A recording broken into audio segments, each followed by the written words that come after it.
bad behavior has become normalized at interscholastic athletic events, some fans seem angry. They lack civility toward one another. Some even get aggressive and unruly. Time out! What is going on? This has to stop.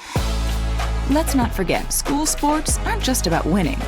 And they're definitely not an excuse to take your frustrations out on the official or the opponent. They're about teaching lessons like perseverance, respect, and empathy, so students can learn and grow as people, not just as players. We all have a role to play in setting a good example for our students and teaching them these important values. So fans, it's time to step up your game and behave positively at interscholastic athletic events in Idaho. This message presented by the IHSAA and the Idaho Athletic Administrators Association. May I offer you one of our finest selections? Delicious, rich in protein, and locally produced right here in Idaho. Excellent choice, sir. Satisfied dairy customer, aisle 10. Dad's home. I'm home. Did you get the good stuff?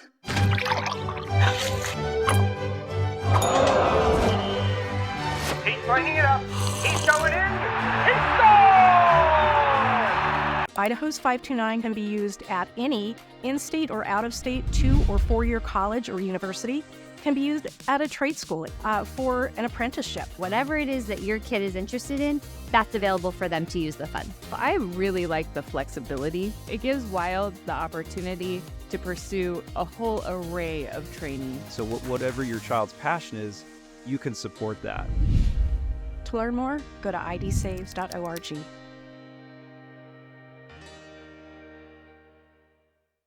Vaping sucks you in quick, and the more you vape, the harder it is to quit. Not to mention all the chemicals and health problems. That's why thousands of teens are joining My Life, My Quit. Visit mylifemyquit.com or text Start My Quit to 36072.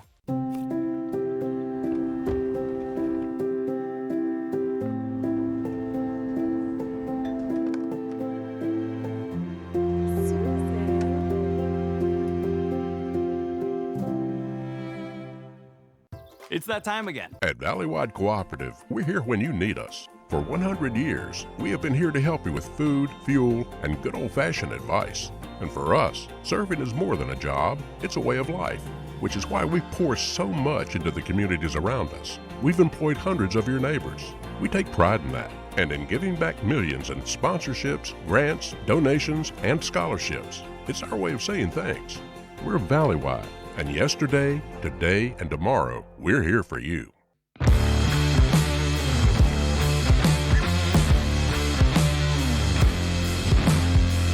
529 can be used at any in-state or out-of-state 2- or 4-year college or university. Can be used at a trade school for an apprenticeship. Whatever it is that your kid is interested in, that's available for them to use the fund. I really like the flexibility. It gives Wild the opportunity to pursue a whole array of training. So whatever your child's passion is, you can support that. To learn more, go to idsaves.org.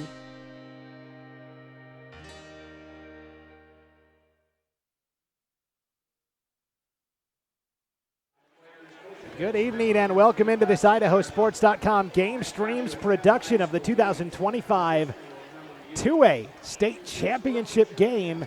This postseason broadcast is presented by Project Filter, your local Toyota dealer, Your Health Idaho, Next Steps Idaho, Ideal, Idaho's College Savings Plan, the Idaho Bowl, Valleywide Cooperative, and the Idaho Office of Highway Safety.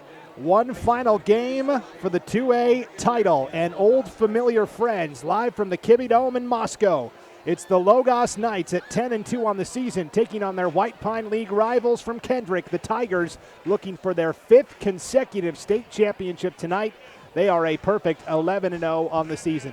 Hi, everybody inside the broadcast booth. Brandon Bainey alongside Hayden Uhlencott and Tim Silflo. Well, Tim, we were here 6 nights ago for that semifinal showdown with Grace. This just in, Kendrick just scored again, 82-6 final, and they looked great like always. Yeah, no, I think everybody was really excited to see what Grace could bring into that game. You know, I know Coach Kep was excited to see what Grace brought to that game, and Kendrick just scored in waves, and Grace never could just get anything going. Again, the Kendrick offense showed what they can do, but then again, the Kendrick defense really just stepped up and had another fantastic game. And Kendrick coming into this averaging a little over 76 points a game on offense and only allowing 6.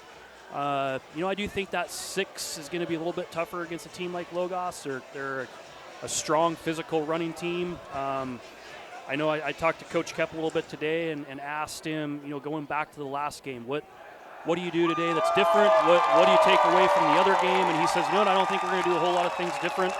We're going to do what we always do, but we're going to try to be more disciplined, and we're going to try to execute a little bit better in all 4 quarters. Asked him, hey, short week, what's your week look like? He goes, it wasn't much different. We watched film on Sunday, got to work. Kids are focused. They had a special guest speaker last night at their team dinner. They had Ken Hobart showed up and gave him, I guess, a pretty heartfelt locker room speech, and it went pretty good and got the Tigers fired up. Yeah. I talked to Coach Kep real quick pregame tonight as well, and he said, these guys are up for this game more than I've seen, this entire season. And then he added in, I always got up like this for every game when I played, of course. So, Hayden, the last 2 weeks, quarterfinals against Hagerman, semifinals against Kamiah. Logos has scored on the opening play from scrimmage on a quarterback run straight up the middle. Will it be 3 in a row again tonight? I am not ruling it out. This Logos team is possibly playing the best football of the year.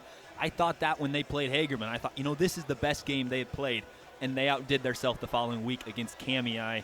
And it's a dominant performance, and they're looking to build on it. This is the most confident team I've ever seen play against Kendrick.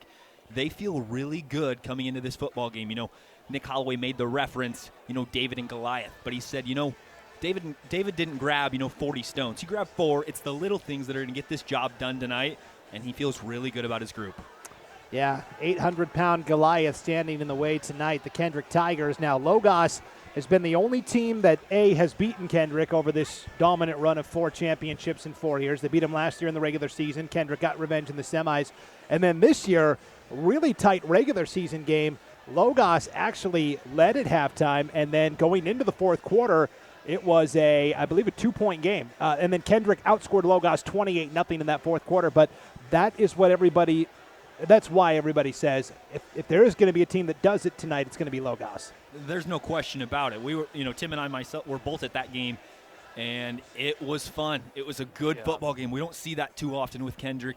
And Logos took them to the brink. They took them to the third quarter. And in that fourth quarter, Kendrick got running the ball. And they looked like the Kendrick of old and the Kendrick of now. And it's looking to be a real fun game tonight. I think one of the important things from that game earlier in the year, too, was it actually gave Coach Kep a chance to finally need to coach a game and kind of cut his teeth on making some tough decisions. And you think if you don't have that game in the season and you come into a playoff game, how that looks. So I think that was a huge thing for Coach Kep in his first year. It was a 48-24 win for Kendrick in the regular season. Maddox Kirkland, 177 yards and a touchdown through the air, but really it was the run game. Orion Stewart, 8 carries, 197 yards, 3 touchdowns in that win for Kendrick. And then Tanner Clemenhagen, 74 yards and a touchdown on the ground, and kind of the game-changing 80-yard kickoff return for a score as well. For Logos in the loss, Baxter Covington ran for a touchdown, also caught a touchdown. Joseph Sensing ran for 109 yards and a score and threw for 84 yards and a touchdown. And Joseph Sensing will be back in action tonight under center at quarterback after missing the last game and change with an injury. And now we will take it down to the field for a live performance of the national anthem tonight. It's always a treat when we get to hear the Logos Honors Choir.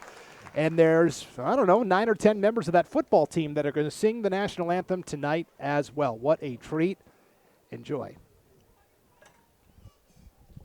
Good evening and welcome to the University of Idaho for tonight's 2A state championship game between the Logos Knights and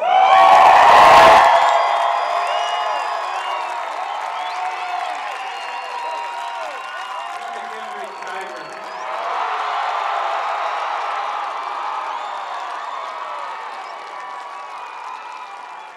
At this time, we ask that you please rise for the singing of our national anthem by the Logos High School Choir under the direction of Aaron Schnell.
Nicely done there by the Logos Honors Choir. Back inside the broadcast booth, the national anthem concluded there. Brandon Baney alongside Tim Silflo and Hayden Uhlencott. Here is something new we're doing tonight, guys. It's going to be our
Okay, so once again, those were our keys to the game. We all said really nice, insightful things. Apparently nobody could hear it. So, again, the Kendrick Tigers' keys to victory tonight. Win the early downs, go for the home run, stay disciplined on defense. Tim Silflo, which of those three keys is most critical tonight for the Kendrick Tigers? I'm actually gonna pick two. I'm gonna pick the home run. I think they got to do what they like to do, and get those big chunk plays and get some big scores early. And then the stay disciplined. That's one thing Logos tries to do, is get your defense to either jump off sides or lose track of a guard eligible, something like that. So, and that was one of the things that Ty mentioned to me today, was stay disciplined. That's probably the most important. If you can stay disciplined on both sides of the ball, this Kendrick team will have a really, really good shot at this.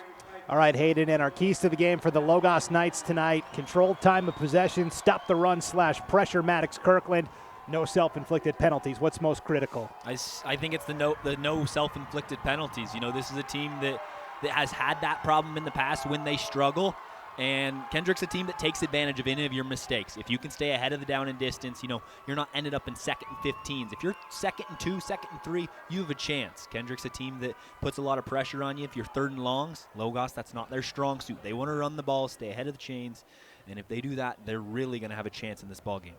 All right, well, we are just about ready to go here between Logos and Kendrick. Logos in the road uniforms tonight, the white jerseys, the navy blue pants. They've got the navy blue letters and numbers with black trim around them. They've got the white helmets with the navy blue Logos logo as well. They kind of look like the Nevada Reno Wolfpack a little bit. What do you think about that jersey comp, Tim? Yeah, I'd say you're kind of spot on with that. Just a real kind of a plain, not real flashy type uniform, but a pretty sharp-looking outfit, I'd say. On these audio-only broadcasts, you always have to paint the visual picture of what the teams actually look like. So again, Logos, white jerseys, navy blue pants, white helmets, kind of looks like Nevada.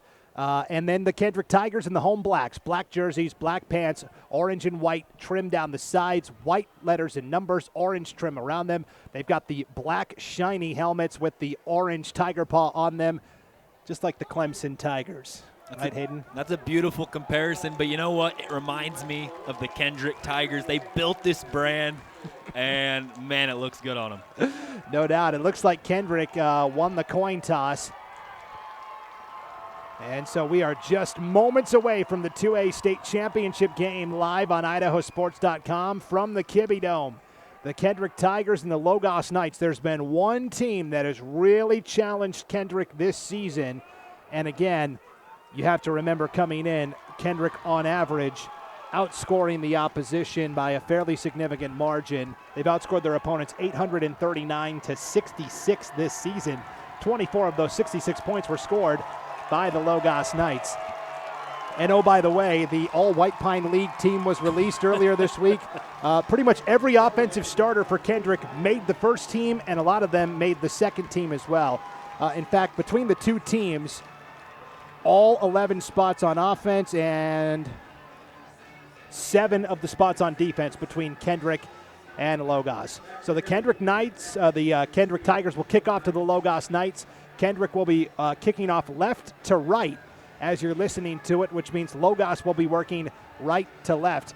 Baxter Covington back deep to return for Logos, along with Nate Monjuri. Covington stands at the 10, Monjuri around the 15. And here's the opening boot from Kendrick's Nathan Kimberline. It goes out of bounds along the near sideline for a penalty. And this is something we've seen a lot this year. Teams opting to just kick it out of bounds and away from the electrifying returners. So it's the Logos Knights offense up first, quarterbacked by senior Joseph Sensing, 5'10", 175. They don't throw it much, only 567 yards on the season on 46 attempts, but 12 touchdowns, only 1 interception, and it's the run game where Sensing does the damage. It is 80 carries, 614 yards, and 7 scores on the ground. But before we introduce you to that Logos offense, Hayden, it looks like they're going to make Kendrick re-kick from their own 35-yard line now. Yeah, that's a strategy you see Kendrick pull. Kendrick wants to see you re-kick. Logos typically takes the good field advantage. They feel good about Baxter Covington and Nate Monjuri back there. It's Monjuri's second game of the year, maybe his third, coming in late, and he's made a big impact for this Knights squad. I believe he was the leading rusher for Logos last week in that runaway win over Kamei. So here is the kick down the middle this time. Monjuri takes it at the 16-yard line, heads up the middle of the field, now towards the near sideline, and is tripped up at the 27-yard line. That's a nice open field tackle for Kendrick defensively that time, Cade Silflo. And so the rest of the Logos offense tonight up front, a pair of seniors at the guards, Jesse Christensen and Peter Story, and junior Judah Carlson, the center. Tight end Gideon Haney, the senior, big target, 6'4", 175. The wide receiver is Ace Greaser, the senior. Baxter Covington, the junior, will play the slot back position. Starting at running back is senior Honor Mallory, and it is Joseph Sensing at quarterback. 1st and 10 for Logos from their own 27-yard line, working right to left here in our opening quarter of action. Tight end Haney in motion, right to left. And now Covington in motion, right to left as well. They love to get action on the perimeter. They start with an inside run to Mallory that goes nowhere. Tackled immediately on the play by Travis Hicks, the nose tackle. Maybe a gain of 1. The starting defense for Kendrick tonight, it is a really stout defensive line. It's junior Nathan Kimberline and senior Colt Kep at the defensive end spots. They've combined for 40 sacks on the year, 25 from Kep, 15 from Kimberline, and it's 6'3", 220 senior Travis Hicks at the nose. The linebackers are junior Orion Stewart and senior Tanner Clemenhagen. 2 corners, seniors Riley Rhodes at center and senior Cade Silflo, and senior Nathan Twite mans the safety spot. 2nd and 10, option pitch off to the far side. It is Mallory on the pitch across the 30 up to the 34-yard line. 3rd and 4 upcoming. Good tackle there by, Cade Silflo, but also a better catch by Honor Mallory on that option. He fumbled with it, was able to get it into his armpit and get positive yards. 10:50 and counting, opening quarter of action, opening drive of the game. First 3rd down for the Logos offense. It is 3rd and 4 from their own 34-yard line. Actually 3rd and 3. They've got to get to the 37 for the first down. Sensing out of the gun, will take it himself, has the first down across the 40 and out to the 44-yard line. A gain of 10 on 3rd down, and that'll move the sticks. That's something Kendrick defense is going to have to figure out right away. They've got to understand how to keep Sensing under control and not let them get those big 10, 12-yard gains right up the middle. So a fresh set of downs here for the Knights, 1st and 10. From their own 44-yard line, 10:15 to play, scoreless first quarter of action. Receiver to either side. They'll give to Mallory on the counter off the right side and lassoed down by Nathan Twite. He crept up to the line of scrimmage from the safety spot, and Twite tackles Mallory immediately. They will give Honor Mallory 1 yard on forward progress to the 45. That's what that Kendrick defensive line does so great. They string out the plays, and they also don't allow the offensive linemen to get up to the second level. That's why Nathan Twite flies in from the free safety spot, makes a huge play. I think this offensive line and the way they run their offense, Logos is going to put a lot of pressure on the linebackers and the defensive backs for Kendrick to step up and make a lot of tackles as they get into that second level. And already Logos taking a lot of time off the clock, right? We're already down to 9:20 to play in the opening period. Opening drive, no score. 2nd and 9 from their own 45-yard line. Haney in motion right to left, and here come the penalty flags. I don't think Haney was set before he went in motion. Oh, it's a delay of game against Logos. And those are the penalties, Hayden, that'll drive a coach nuts. Yeah, I tell you what, that's not something you see too often with Logos. Typically, it's the false start or the illegal motion. They do a pretty good job of getting the play off before the clock's running down, and this time just a little unoriented. Nick Holloway in his 5th season as the Logos head coach, the only coach in school history. They've been a varsity football program for 5 years. 34-17 winning record. That's a .666 winning percentage. Option play, it's a sweep to Baxter Covington, and he is brought down in the backfield, back at the 36-yard line. Charging in to make the tackle for the Tigers is Tanner Clemenhagen. So a loss of 2 more. It's going to be 3rd and 17 upcoming. If you're Honor Mallory there, you got to do a better job of sealing the edge. Tanner Clemenhagen came out of nowhere and blew that play up from the linebacker spot. So now, Tim, an opportunity for these Kendrick pass rushers to pin their ears back here on 3rd and 17. Yeah, this is what the Tiger defense thrives on, is getting teams into a 3rd and long. You know, you expect they're going to pass it and try to let that Colt Kep 25 sack year get in there and get another one. 3rd and long, Sensing on the out, completes it to Covington across the 45, his own 45, up to his own 48-yard line. It'll bring up 4th down and roughly 6, and no question here, guys, right? Logos is going to go for it. You would sure think so. You got to go for it. You got to take every chance you have against this Kendrick team, because right now they're on plus side of the field. There's a good chance a punt return could put them even in better position. So I think it's a no-doubter here for the Knights. So 4th and closer to 7 from their own 48-yard line. It's 4th and a long 6. They've got to get to the Kendrick 46 for the first down. Empty set here. 2 receivers to the right, 2 receivers to the left. And they've got a couple of guards that are eligible in the formation. It's going to be a screen pass. It's complete past the defender. Now it's a fumble, and it's recovered by the Kendrick Tigers. At the 35-yard line, Tanner Clemenhagen with the fumble recovery. They completed the screen pass to Ace Greaser on the short side of the field. It was nearly tipped by the defensive end. Greaser makes the grab, has the first down, but the ball gets punched out, and Clemenhagen recovers for the Kendrick Tigers. Oh, Ryan Stewart came flying to the ball, and when he came in with a tackle, he just brought his arm over and just tomahawk chopped that ball right out of his arm. So the Kendrick defense gets the takeaway, and it's 1st and 10 for the Tigers, starting from their own 38-yard line. They'll start with a receiver to either side of the formation. Running back on the left hip of Maddox Kirkland, the quarterback. They'll go play action. A little screen in the flat, complete. This is Nathan Kimberline, and Kimberline for a pickup of 10 and a first down. Wish I put a little bit of attention there. Nathan Kimberling, the left guard, going out on the pass route. Maybe he was eligible. I didn't see how they were set up. As soon as I saw him catch the ball, I wasn't exactly sure what was going on.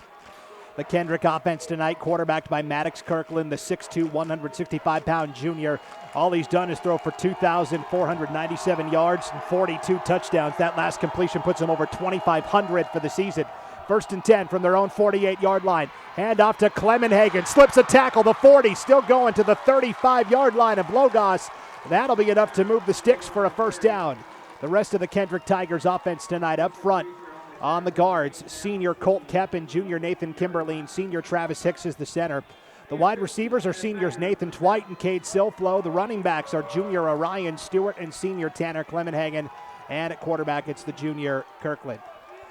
1st and 10 for the Tigers, working left to right here in our opening quarter. 6:50 and rolling in a scoreless contest. 1st and 10 from the Logos 34-yard line. Quick give again up the middle. Broken tackle to the near side, inside the 10, inside the 5. High stepping into the end zone. Cade Silflo for the touchdown. A 33-yard touchdown run for Cade Silflo, and a 6-0 start for the Kendrick Tigers with 6:35 to play first quarter. Well, and that was just, talking to Ty before the game, we're going to do what has got us here. Other than the screen pass to Nathan Kimberline, that's what they do. 2-point conversion. They'll go right up the middle with Nathan Twite, and nothing doing that time. Right into the teeth of the Logos defense. The Logos defense tonight looks like this. It's 3 seniors on the line. Peter Story and Finn McCool will play the ends.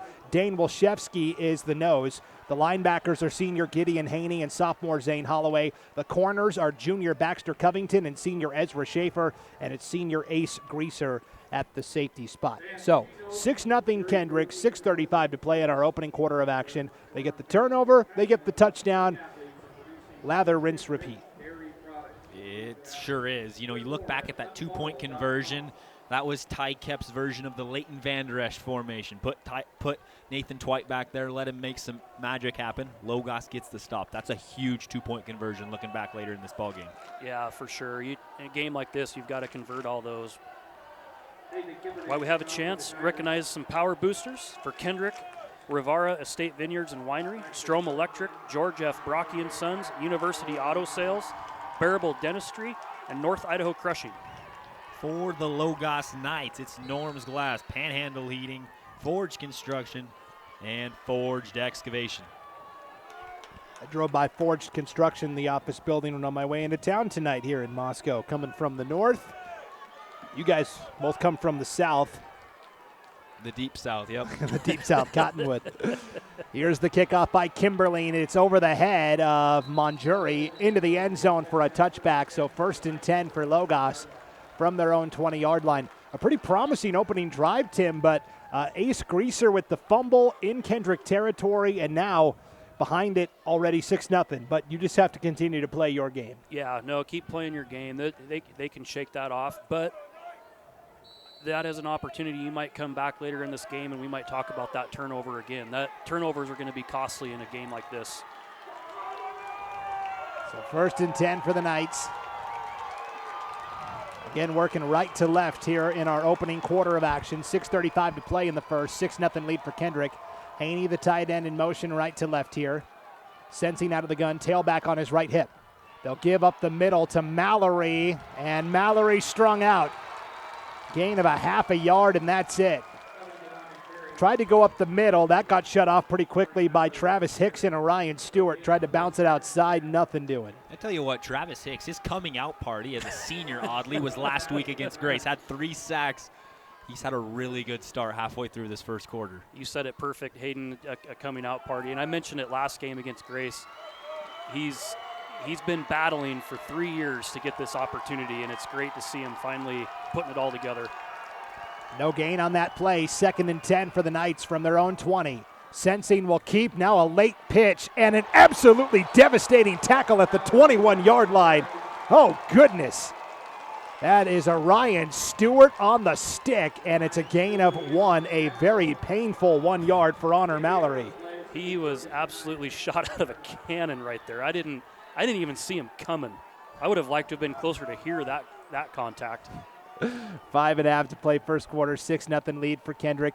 Kendrick under the direction of first-year head coach Ty Kepp, former 4-year starter at quarterback for the Tigers. Had a pretty good career, 2-time player of the year his junior and senior year. Kendrick went 37-4 during Kepp's playing career with 3 state championships, and now 11-0 in his first season as the head coach. And oh, by the way, he's only 20 years old. 3rd and 9, Sensing rolling out to the far side is sacked back at the 18-yard line. There's that Kendrick sack attack, and I believe that was Kimberline with the stop. It's a loss of 3. It's 4th and 12, and Logos will punt. How often is it that your left guard and your defensive end has track speed? I mean, we've talked about it all year. He's one of the fastest kids on this football team. And sadly, as an offensive lineman, that's how you have to match up. And if you're Logos, you got to get a good punt here, but you really don't want to punt it to Raleigh Rotsasender. A dangerous return man stands at his own 48-yard line.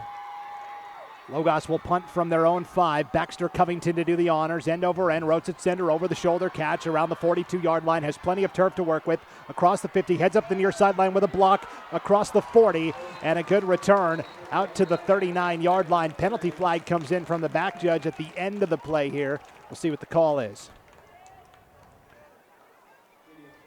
I don't think I've seen a player as smooth as Raleigh Rotsasender. He's played in all these huge games, and he just moves so smooth.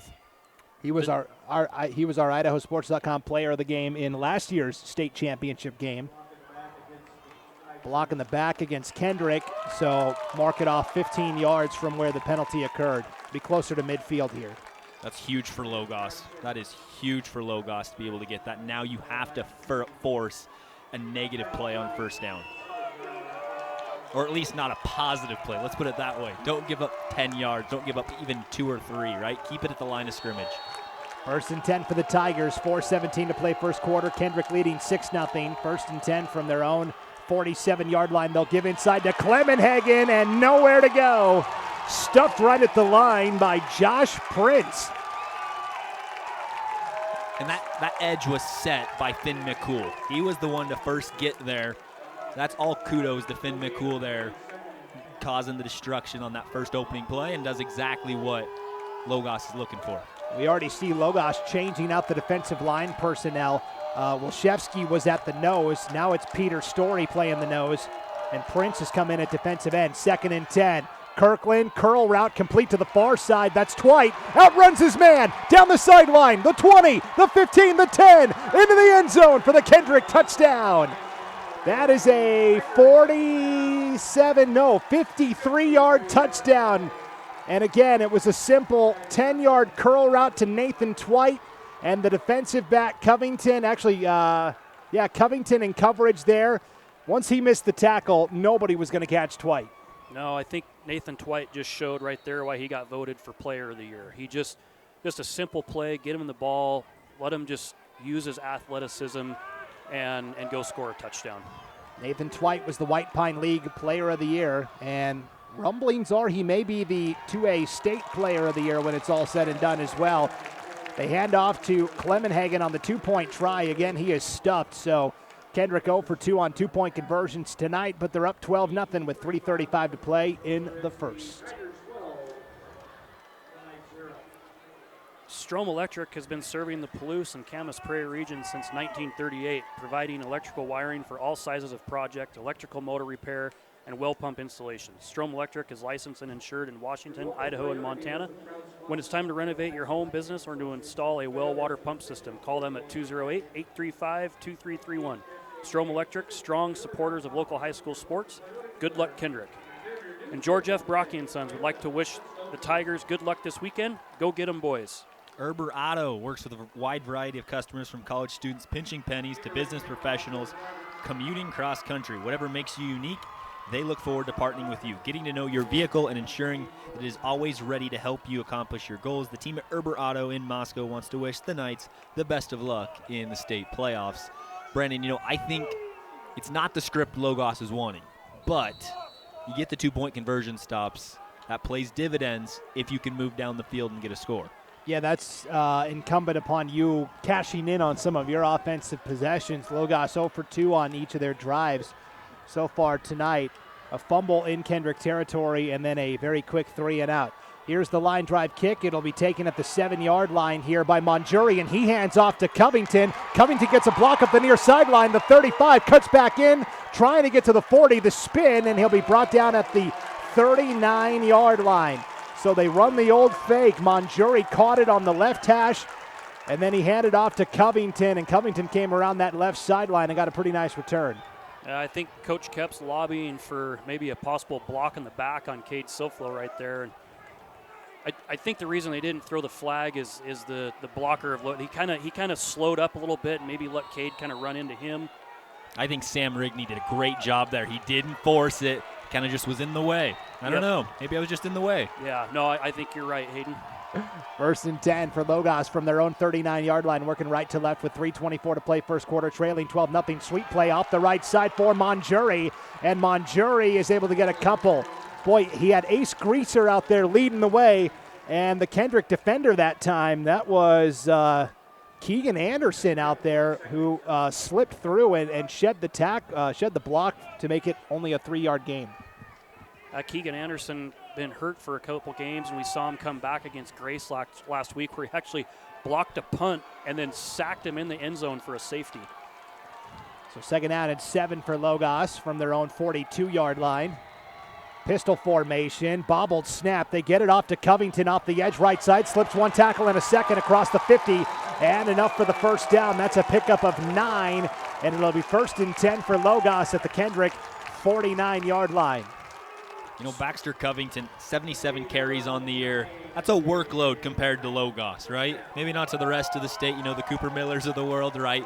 But Baxter Covington is their best athlete, and they need to get him in space. He's one of the only players on this team that can break tackles consistently against this Logos secondary.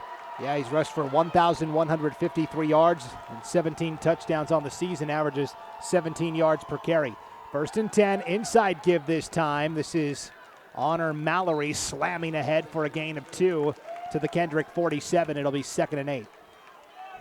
Yeah, to your point, Hayden, you know, Baxter's he's great at getting through those first and second contacts. If you don't hit him and take his legs out, he's going to break those tackles. And that's one thing I think we saw a little bit in that first game with Kendrick and Logos. Kendrick had a little bit of trouble getting him tackled on those first contacts. 2:10 to play before the end of the first quarter. 12-0 lead for Kendrick, but Logos on the move. 2nd and 8. Sensing in trouble on the rollout and sacked all the way back at his own 44-yard line. And again, that's Nathan Kimberline. And then Keegan Anderson helped finish it off. It's going to be 3rd down and 14 now for the Knights from their own 45. It's a really tough spot for Logos. Great play by Keegan Anderson. You're really falling out of your comfort zone right now, and you need to come up with some play. Maybe it's a trick play, but the reality is you need to get Baxter Covington the ball and find a way to get him in space. And that time, it's so hard as a quarterback. You know that the pressure's coming. Let me roll out. That time, if Sensing steps up in the pocket, he avoids the rush. 3rd and 14, Sensing over the middle. Low throw, incomplete. Near the shoe tops of Covington on the slant over the middle. It was a nice job by Sensing to get it through the tight window there between Silflo and Rotsitzender, the two defenders, but a little low, incomplete 4th down, and Logos will come on to punt once again. It's a tough break there for Joseph Sensing. Just let go of the ball a little too late and right at the feet of Baxter Covington. I think if he catches that in stride, he might be to the end zone. And those are the types of plays you have to hit against a team like Kendrick. 1:24 to play here, first quarter. 12-0 lead for the Tigers, about to get the ball back on the punt here. Rotsitzender will watch this one skip out of bounds around the 15-yard line. We'll see where they officially mark it at. They're going to mark it at the 21. So 1st and 10 for Kendrick from their own 21-yard line. 1:17 to play in the first, leading 12-0. Heimgartner Farms has been a proud Tiger supporter for decades, and they want to wish the boys the best of luck on bringing home their 5th title in a row. I'll tell you what, Strom Electric's going to get a lot of street cred on this ball game, and we'll get to it later on. They support all of the North Idaho schools up here. Strom Electric, one of our longest running sponsors at IdahoSports.com. 1st and 10 from the 21. Kirkland on the out route to the left side. That's Twite, breaks out of the tackle. Does a little do-si-do and finally steps out of bounds at the 30-yard line along that far sideline. So a gain of 9 there. Twite almost did it again. He almost spun away and was going to take off for the touchdown. They're going right at Ezra Schaefer right now, and it's a simple hitch route, but it's really hard to catch a player when he flips around and he can get his arm out to throw a stiff arm. And this time Ezra Schaefer finally held him down and got the tackle. 2nd and short. Yeah, Schaefer 5'11", 160. Twite 6'3", 195. Bit of a mismatch. 2nd and 1. Sweet play off the right side for Riley Rotsitsender. Gets the block across the 40 and out to the 41-yard line. Sweep to the right that time for Riley Rotsitsender. And he missed a good chunk of the season. He missed 4 games in the middle of the campaign, and they've kind of slowly been working him back. He had 2 rushing touchdowns last week, and Rotsitsender moves the chains there. Yeah, I think something to kind of watch. I had kind of heard a little bit that maybe he re-aggravated his toe against Grace. That's why we saw him hobbling a little last week, Brandon. Looked pretty good on that one run there. 1st and 10 for Kendrick from their own 42-yard line. 40 seconds to play in the first quarter, leading 12-0. Toss play left side. Clemenhagen across the 50 and to the Logos 49-yard line. It'll be 3rd and 1 upcoming here. Yeah, speak of Peter Story, or not Peter Story, Riley Rotsitsender, he's the reason that play got 9 yards. He was able to seal that defensive end and open up a running lane for Tanner Clemenhagen. Yeah, they've gone back to Wilszewski at the nose and Story back at defensive end. Right now, head coach Nick Holloway just trying to find some combination on that defensive line here. It's going to be 2nd down and 1 with 8 seconds to play. Should be the final play of the first quarter. They hand off right side. This is Twite across the 40 and down to the Logos, actually Clemenhagen, down to the 34-yard line. So Tanner Clemenhagen takes it to the 34 for a 1st down, and that will take us to the end of the first quarter. A 12-0 lead for Kendrick as they seek to win their 5th consecutive state championship. We'll flip the field and get ready for the second quarter after we thank a couple of our sponsors. Absolutely, why not? Strom Electric. They've been serving the Palouse and Camas Prairie region since 1938, providing electrical wiring for all sizes of projects, electrical motor repair, and well pump installation. Strom Electric is licensed and insured in Washington, Idaho, and Montana. When it's time to renovate your home, business, or to install a well water pump system, call them at 208-835-2331. Strom Electric, strong supporters of local high school sports. Good luck, Logos. Sport Physical Therapy is a proud supporter of Kendrick Athletics and wants to wish the Tigers the best of luck tonight.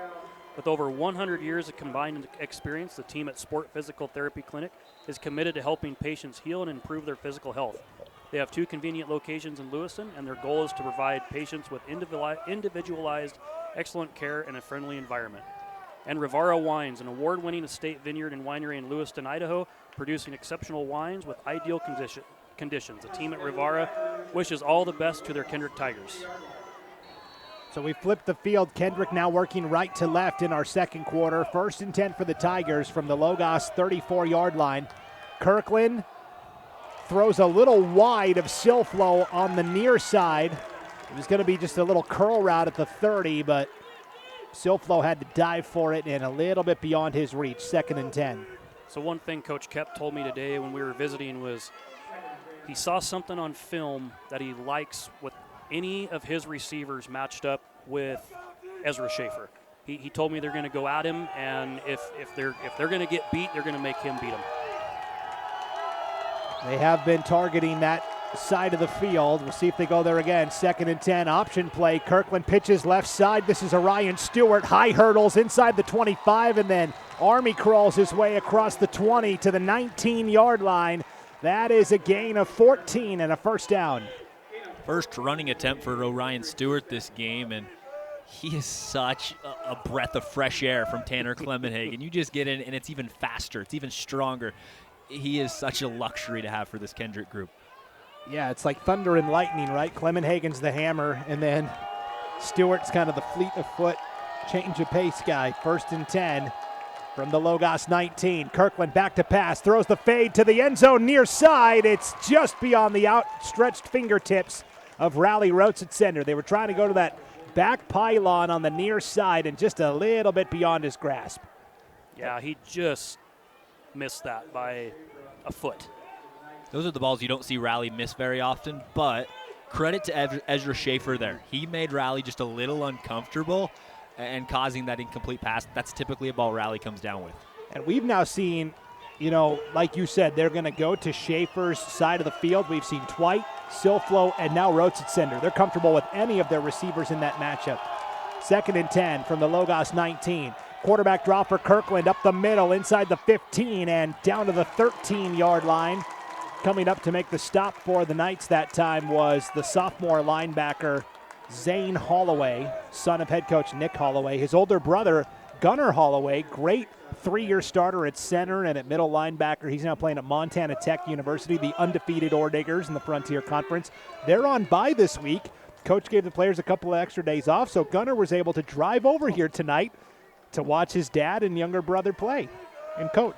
Pretty cool. Shout out Gunnar Holloway. He was on the Prepcast last night. Yeah, he must have been driving over when he was on there. That's not safe. 3rd and 5 for the Tigers. Hard count. Logos jumps. That was Josh Prince who came across. And that will be enough for a first down on 3rd and 4. What a beautiful call by Ty Kep. It's 3rd and 4, and it's just enough for the first down. They haven't tried it all game, and Logos just wasn't ready for it. Your 1st and goal, 9 yards out. Logos defense really has to put everything into it because you can't fall behind 3 scores. 1st and goal for the Tigers from the Logos 9. 10:25 to play before halftime. Kendrick already up 12-0, looking to go up 3 scores. Option play, right side, the pitch to Clemenhagen is fumbled. He picks it up and is tackled for a loss back at the 16-yard line. Charging through to make the tackle for Logos, Gideon Haney, the linebacker. So it's going to be 2nd and goal now from the 16. Yeah, they got lucky there, and that's one thing you don't see a lot from a Kendrick team throughout the year is turnovers. And, they generally take care of the ball pretty well. They got lucky on that one. So 2nd and goal from the 16, receiver to either side, tight end to either side as well, and Kirkland is all alone in the shotgun here. 9:42 to play before halftime. Kirkland throwing the fade for Rotsitsender again. A lot of contact, and there's the flag. Ezra Schaefer pretty much had him wrapped up, and that one fairly obvious. And honestly, that is because of how Maddox Kirkland threw that football. He lofted it into the air, threw Ezra Schaefer's timing off, and it put him in a spot where he was defenseless. He had no choice but to try to bring Raleigh down, and lucky for him, it's not quite going to be a touchdown because Raleigh would have easily caught it, and it would have been 18-0. You still have a chance for this defensive line and the linebackers to get a stop. Sometimes that interference call is just as good as maybe a tackle for a loss. It's not a touchdown. It's still 2nd down as well. 2nd and goal from the 9. They'll hand off up the middle to Clemenhagen. He'll be down at the 6, so a gain of 3 to make it 3rd and goal for Kendrick from the 6-yard line. And yeah, all 3 of those receivers, right? Twite is 6'3", Silflo and Rotsitsender each 6'2". I mean, an 11-man football team would love that height for a trio of wide receivers, let alone an 8-man squad. I mean, a D1 school would like that height. The Idaho Vandals football team was in here practicing when they got to the Kibbe Dome tonight. Of course, Sawyer Hewitt played for Kendrick last year, part of the Vandals, and I don't know, maybe Sawyer was out running around a little bit, dapping up some of the Tigers. 3rd and goal from the 6, over the middle, wide open, cut for the touchdown. That's Nathan Twite, just sat in the soft part of the zone, right by the A in Idaho, across the middle of the end zone, dead red center, and that is a 6-yard touchdown pass to Nathan Twite. That was a nice play call by Coach Kep. They just they confused the Logos defense, and somehow Nathan Twite just snuck right up through the middle of the field and was wide open. So 2-point conversion time now for the Tigers. 0 for 2 on 2-point tries so far tonight. Empty set, receiver to either side, tight end to either side. Kirkland alone. Out of the gun. Throws the curl route again, and it's caught for the 2-point conversion to the right side this time. That's Cade Silflo. And it is 20-0 Kendrick with 8:49 to play here before halftime. Some power boosters for Logos: Norm's Glass, Panhandle Heating, Forge Construction, and Forge Excavation.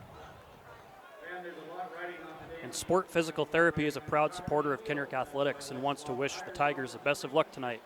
With over 100 years of combined experience, the team at Sport Physical Therapy Clinic is committed to helping patients heal and improve their physical health. They have 2 convenient locations in Lewiston, and their goal is to provide patients with individualized, excellent care in a friendly environment. And George F. Brocky and Sons would like to wish the Tigers good luck this weekend. Go get 'em, boys. Have to kind of change that to this week since we're playing on a Thursday. Yes. This is the first of 6 state championship games across the IdahoSports.com landscape this weekend. Getting it started with a little Thursday night football tonight. And then we will have, oddly enough, no games tomorrow night on Friday. Not a single Friday night game? Not a single Friday night game. I didn't catch that. I missed that.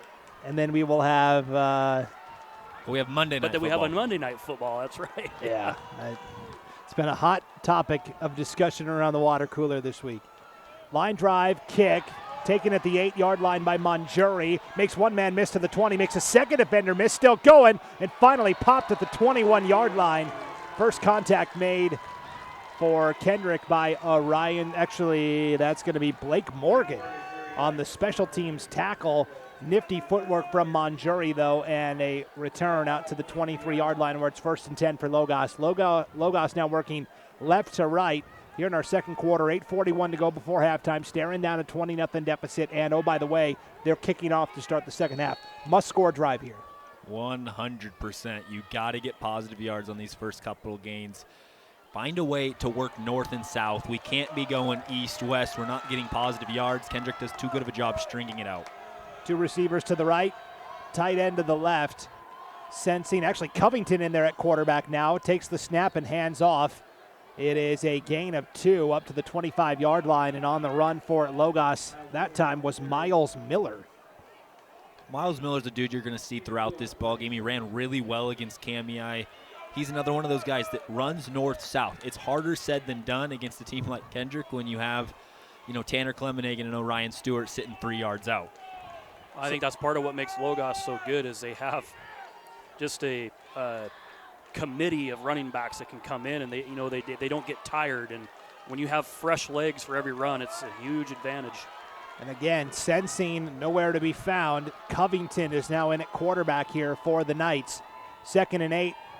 Covington on the rollout goes right, now back to the left, just looking for somewhere to run. Will take it across the 25 and will get out to the 29-yard line. That's a pickup of 4 to make it 3rd and 4. And maybe that's what you have to turn to. Baxter is that elusive athlete, and he can kind of just make stuff up. And there's times as an 8-man team, it's really hard to stay with a wide receiver for that long. He's the kind of guy that just creates that time and space and hopefully can make a play, but it looks like Sensing's still going to be getting some of the snaps. Yeah, Sensing now in on 3rd and 4. Logos from their own 26-yard line. They've got to get to the 34 for the first down. Toss play right side. This is Miles Miller, the senior, and he's got the first down out to the 41-yard line. So they toss it right side. Miles Miller is able to pick it up, and Logos moves the sticks with 7:05 to play before halftime. That's the kind of positive yards you need. You still have a lot of time. I'd run this thing down as, well as possible. I'd be matriculating. I butchered that word. I apologize, Ryan Skaggs. And you got to do that and consistently move the ball forward, because if you're falling back further, it's going to be hard to gain positive yards. 1st and 10 for Logos from their own 41. Sensing will give to Covington. Straight up the middle. Actually, this is Miller again, straight up the middle. Miller will squeeze out 2 yards to make it 2nd and 8. Travis Hicks in there defensively for the Tigers. Here's a luxury of being a deep team. Now Honor Mallory was able to go the first couple drives. Now he gets a breather, comes back in. He should be fresh. Well, you can start to see Kendrick defensive line subbing. You've got Hudson Kirkland in now, so they're starting to sub. That's one thing you could worry about with Kendrick is their maybe lack of depth a little bit on the defensive line. 2nd and 8. They give to Mallory up the middle, and again, Mallory's going to squeeze out 3 across the 45 to the 46-yard line. 5:50 to play before halftime, trailing 20-0, and it will be 3rd down and 5 upcoming here for Logos. Yeah, that's the one thing. Logos has depth, right? I mean, they are voluntarily moving up to the Class 3A level next year to play 11-man football because they've got the numbers. More than half of the male population at Logos School is on the football team. So conversely, they don't have a lot of guys that play both ways. For Kendrick, it's almost every guy plays both ways. So 3rd and 5 for the Knights. Monjuri in motion left to right. Receiver to either side. Sensing will take it straight up the middle. Will be a yard short of the first down. He's going to be brought down just shy of the 50. That was a great tackle from behind the play, I believe by Stewart. And it's going to be 4th down and 2 for the Knights with the ball right at the 50-yard line. They've got to get to the Kendrick 49 for the first down. That was a great decision by Joseph Sensing. The play prior, he had a read option. He decided to give it instead of pulling it. And now on this speed option, he takes it himself, gets positive yards. He needs to be a big part of this running game for Logos, especially on 4th down. 4th and a long one. Ball right at the 50. They've got to get to the Kendrick 49 for the first down. Everybody bunched in tight. Sensing will pitch it to the outside off the right edge. Baxter Covington gets the first down. They fake the dive, they fake the quarterback run, and then Covington, the 3rd banana on the play, gets 5 and a first down. It was a late speed option pitch. It almost didn't feel quite right. And it pitched it to him at the last second and was able to get positive yards. And this is the best drive Logos has had thus far outside of that opening drive that resulted in a fumble. Yeah, and again, taking a lot of time off the clock. 4:10 to play here before halftime. 20-0 lead for Kendrick, but Logos is in the Tigers' territory. 1st and 10 from the Kendrick 46, working left to right. Receiver to either side, Haney in motion right to left. Sensing with the tailback on his right hip. Covington in motion right to left as well. They'll keep it with Sensing again up the middle. Has a seam, has the 20, the 10, the 5, into the end zone. Touchdown, Logos. 46-yard touchdown run straight up the middle like the parting of the Red Sea, and Joseph Sensing finds the end zone. The running game has to come alive for Logos, and what do you know, right there, that's the benefit of 8-man football, having a running quarterback. It allows one extra blocker, and Sensing has breakaway speed very similar to those first plays. You know, look back at Hagerman, you look back at Kamiai, very similar setup.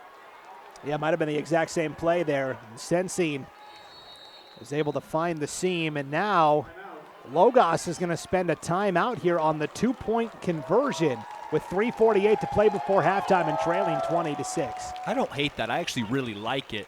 It's a huge play here. You don't know how many more times you're going to get the ball, and there's a good chance Kendrick could go down and score again. So you have to take advantage of these opportunities that you have, and I think it's the right play call. It seems like a favorite 2-point conversion play of theirs is where they'll bring Covington in motion from the slot left side, give it to him on a sweep, and then he'll kind of do, it's like almost like the Tim Tebow jump pass from back in the day with the Florida Gators, where Covington will then lob it to the end zone. But we'll see if they go with that tried and true 2-point play or something different here. Maybe you need to replace Tony Romo if you predict this one. Yeah. Hey, if IdahoSports.com wants to sign me to a 9-year contract worth, $48 million or whatever Tony Romo's getting paid. I think it's in the budget. I mean, I think we can talk to Paul and we can make it happen. Well, we've got all these great sponsors, so yes, I agree. We've got room in the budget, I think. A pivotal 2-point conversion here for Logos following the 46-yard touchdown run by Joseph Sensing. Sensing will take the snap with a receiver to either side. Tailback is Mallory on his right hip. They've got Monjuri in motion left to right. They'll give to Monjuri. He's going to throw it to the end zone. Wide open, Covington on the receiving end of their favorite 2-point play. Usually he's the one throwing it, but Monjuri finds Covington for the 2-point try. Well, now Paul really needs to pull out the checkbook, because I tell you what, that was spot on. And it's odd. I'm surprised Kendrick didn't see that coming. They ran it just 2 weeks. They ran it the week prior and against Hagerman. That had to be on the scouting report, and Logos kept them guessing. But I think what threw him off was that Covington was lined up as the receiver on the short side, and Monjuri was the guy that came in motion. So same play, but different personnel that time. And Coach Holloway, he can coach. He grew up in Oregon, learned the 11-man game growing up, but has really taken to the 8-man game here at Logos. And so 20-8 with 3:48 to go here before halftime. Also, coach was an official for 9 or 10 years before started coaching here in District 2, so he knows the rules really well too. That's a huge advantage over some coaches. Now Finn McCool will kick off for the first time tonight here for the Knights. It is Nathan Twite back deep to return, standing at his own 20-yard line. That is not a guy I want to kick to if I'm Logos. I mean, you don't want to kick to any of them. Clemenhagen's the one who burned him for the 80-yard kick return when they played in the regular season. I believe that is Clemenhagen. Oh, it is Clemenhagen. You're right, 21. So Clemenhagen will watch this one roll into the end zone for the touchback. It'll be 1st and 10 for Kendrick, starting from their own 20-yard line. I think you can look at this now two ways. This is a huge opportunity for Logos to try to get a 4-and-out or a turnover or some kind and try to get the ball back and maybe score again. But if you're Kendrick, I think you want to try to go down, try to score, not give Logos a lot of time, and keep that momentum on your side going into halftime. Could do the old 2-for-1, right? Score right before halftime, get the ball to start the second half, score again, and that would be a pretty tough mountain for Logos to climb. 1st and 10 for Kendrick from their own 20, working right to left. They throw the curl. It's complete at the 25-yard line to Twite. Stiff arm across the 30, and finally brought down at the 32-yard line. And again, that was Ezra Schaefer in coverage. Twite signals first down. 2 penalty flags come out at the end here as well. Might be a face mask. I think they're going to put it on Twite. I think he may be. Yeah, I think they're going to say as Twite went for that stiff arm, got the Logos defender Schaefer in his face mask. Oh, on Logos. Oh. I didn't see it. I did not see it that way. That's a tough break for Logos. That gives, all this momentum that you had is almost out the window if Kendrick gets a positive play on this next one. Yeah, the ball's at midfield now. It's 1st and 10 for Kendrick from their own 49-yard line. The pass was complete to the 34. You tack on the 15 yards for the personal foul face mask. 1st and 10 for Kendrick from their own 49-yard line. 2 receivers to the right. Roach at center in motion right to left. Kirkland back to pass, setting up the middle screen. It is complete to Roach at center at the 45 and tackled at the 50. That's a nice open field tackle there by Finn McCool to prevent Roach at center from really galloping ahead. It's a gain of only a yard. 2nd and 9 with the ball right at the 50. That's huge with somebody like Rowley. In almost every other game we see, that's one broken tackle and a touchdown. You have a convoy ahead, and this time they make the stop. This is what you're looking for if you're Logos. Now we just need to build on it. Finn McCool with the tackle there. We're down to 2:45 to play here in the opening half. A 20-8 lead for Kendrick. 2nd and 9 for the Tigers from the 50. Kirkland swings it to the far side. That's the right side. Roach at center gets a block across the 35 and out of bounds at the 34-yard line of Logos. So pitch and catch for 16 yards and a 1st down. It's so hard as a deep safety. You want to give a kid like Rowley Roethlisberger space, but then they can easily throw that bubble route, and he just has so much room to gain positive yards and get a 1st down. And now, 33-yard line, really in a spot to score before the half. Fresh set of downs for the Tigers. 1st and 10 from the Logos 33-yard line. 2:37 to play before halftime and a 20-8 lead. Kirkland with the tailback on his right hip of Ryan Stewart. Stewart will get the carry, will slam ahead, will run right into Zane Holloway, and will pick up a yard. That was a good, Ryan Stewart is typically the player that delivers the blow. He was met by a brick wall by Zane Holloway.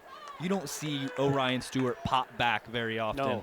No, and that's a great example of what happened right there. For those that can't see this, is he was popped back and stood straight up and lost all momentum. Zane Holloway, just a sophomore. One of the lone sophomores that plays quality minutes for this group too.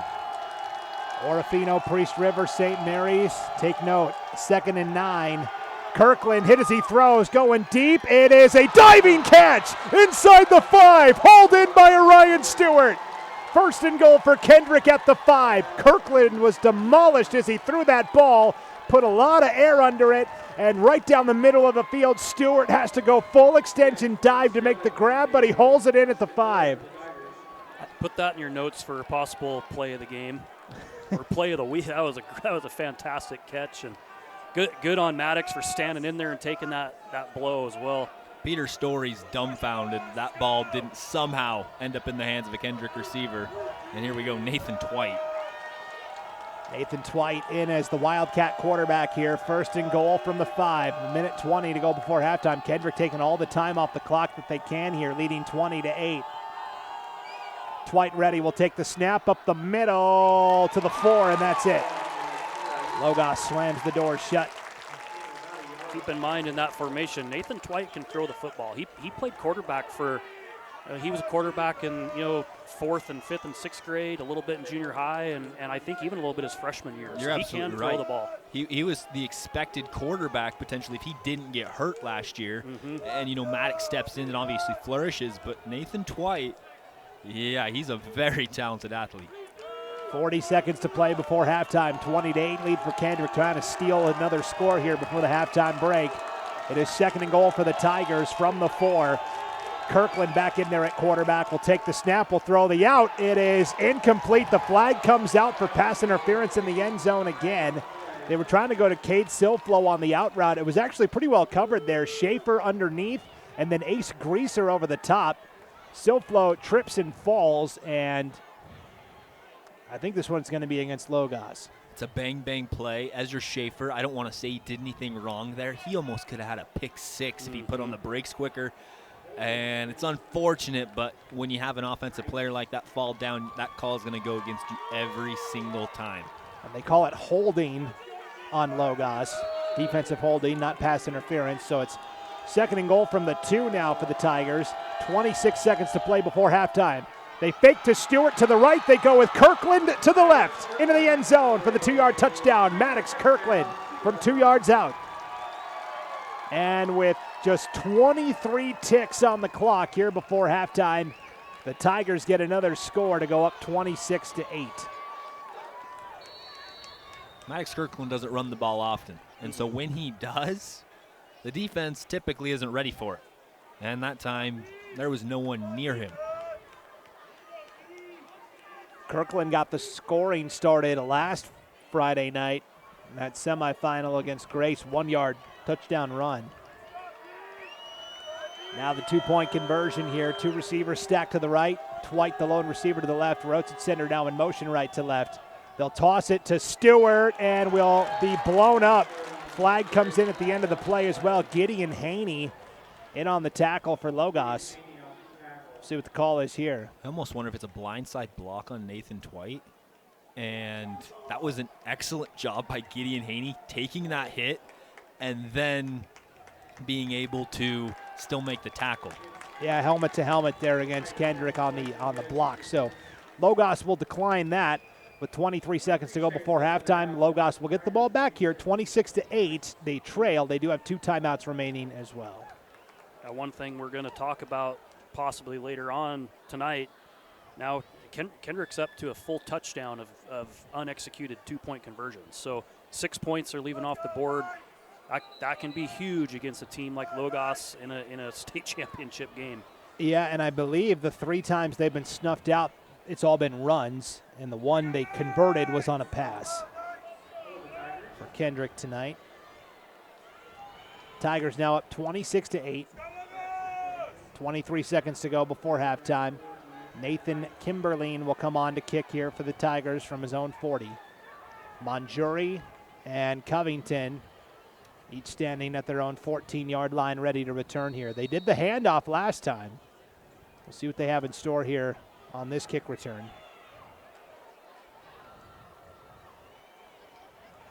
Maybe we'll see a throwback. Music City Miracle. Yeah, lateral across the field here. Kimberline softly to the 10. Monjuri will take it up the middle, now breaking to the outside to the right, and we'll get to the 25, and that's it. Cade Silflo on the special teams stop for the Tigers.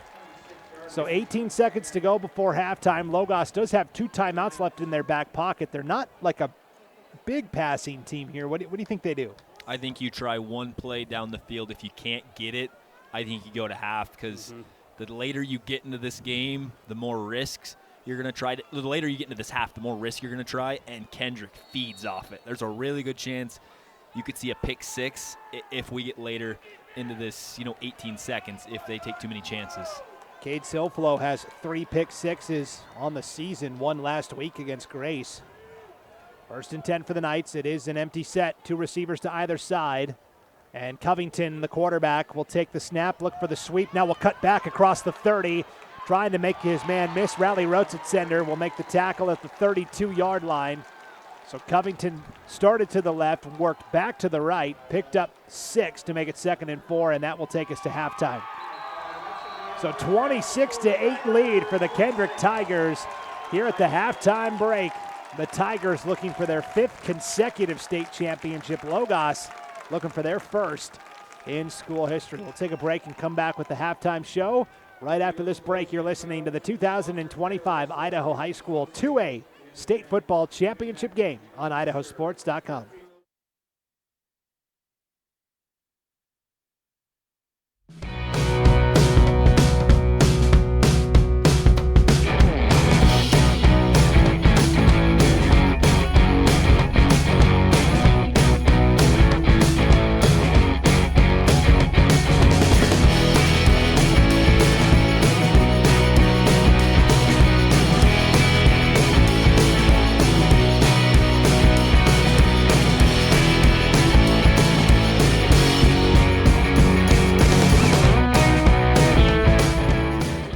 So, what's next?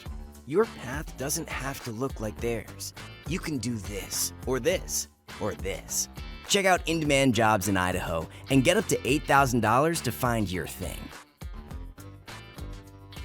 Dear crew, with an adult-sized 3rd row, everyone's welcome. Slip in, stretch out, and let's go. Toyota, let's go places. It's that time again. Time to get the health insurance you need for next year. Open enrollment is the time for you to enroll in, renew, or change your coverage. At Your Health Idaho, you can save money with a tax credit on the plan that's best for you and your family. Don't wait. Open enrollment ends December 15th. More coverage, less cost. Only at yourhealthidaho.org. Enroll by December 15th. Il me semble que ce matin le soleil peine à colorer le ciel. Je voudrais prolonger les vacances. Idaho's 529 can be used at any in-state or out-of-state 2- or 4-year college or university.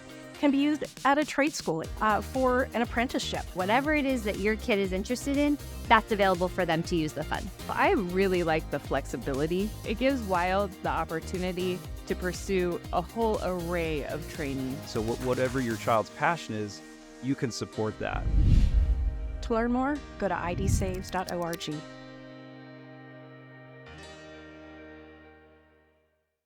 Vaping sucks you in quick, and the more you vape, the harder it is to quit. Not to mention all the chemicals and health problems. That's why thousands of teens are joining My Life, My Quit. Visit mylifemyquit.com or text Start My Quit to 36072. At Valleywide Cooperative, we're here when you need us. For 100 years, we have been here to help you with food, fuel, and good old-fashioned advice. And for us, serving is more than a job, it's a way of life, which is why we pour so much into the communities around us. We've employed hundreds of your neighbors. We take pride in that, and in giving back millions in sponsorships, grants, donations, and scholarships. It's our way of saying thanks. We're Valleywide, and yesterday, today, and tomorrow, we're here for you.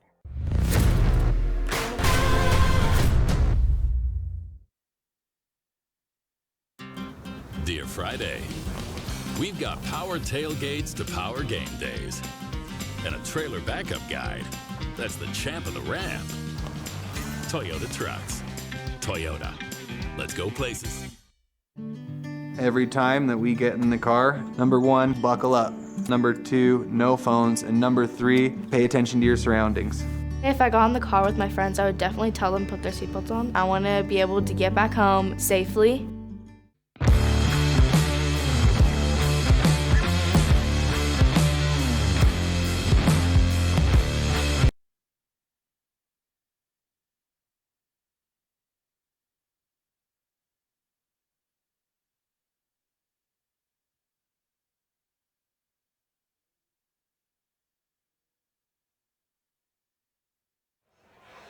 It is halftime here at the Kibbe Dome in Moscow, the 2025 2A State Football Championship game on IdahoSports.com. Brandon Maney back here with Hayden Uhlencott and Tim Silflo, and at the halftime break, the Kendrick Tigers in front, 26-8. So as Tim Silflo tabulates the first half stats, Hayden, we'll just talk big picture here. Logos gets the ball to start the game. They're moving the ball pretty well. It's in Kendrick territory. It was a critical 3rd and long. Fourth down. Fourth and long. They complete it to Ace Greaser. He gets the first down, but all of a sudden the ball gets punched out by Orion Stewart. Tanner Clemenhagen recovers the fumble.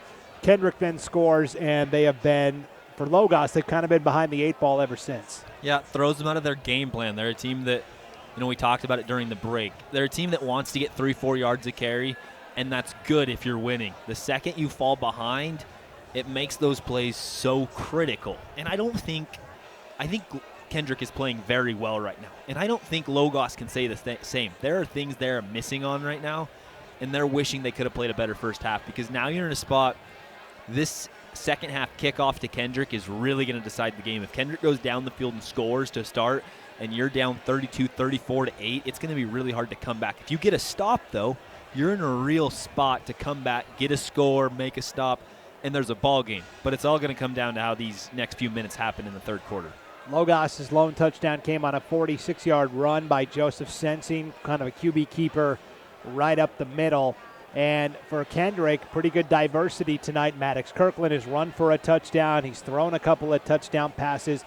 We talked about on the Kendrick side, they feel pretty comfortable going to Ezra Schaefer's side of the field. It doesn't matter if it's Cade Silflo out there, Rowley Rotsender, or Nathan Dwight. All three of them have basically kind of like almost like basketball, just using their, Schaefer's only 5'11", and all three of those guys are 6'2" or taller, and they're just basically running a 5 to 6 yard curl, boxing out, making the catch, and then sometimes slipping the tackle. Yeah, they're receivers that a lot of 5A and 6A teams wish they had.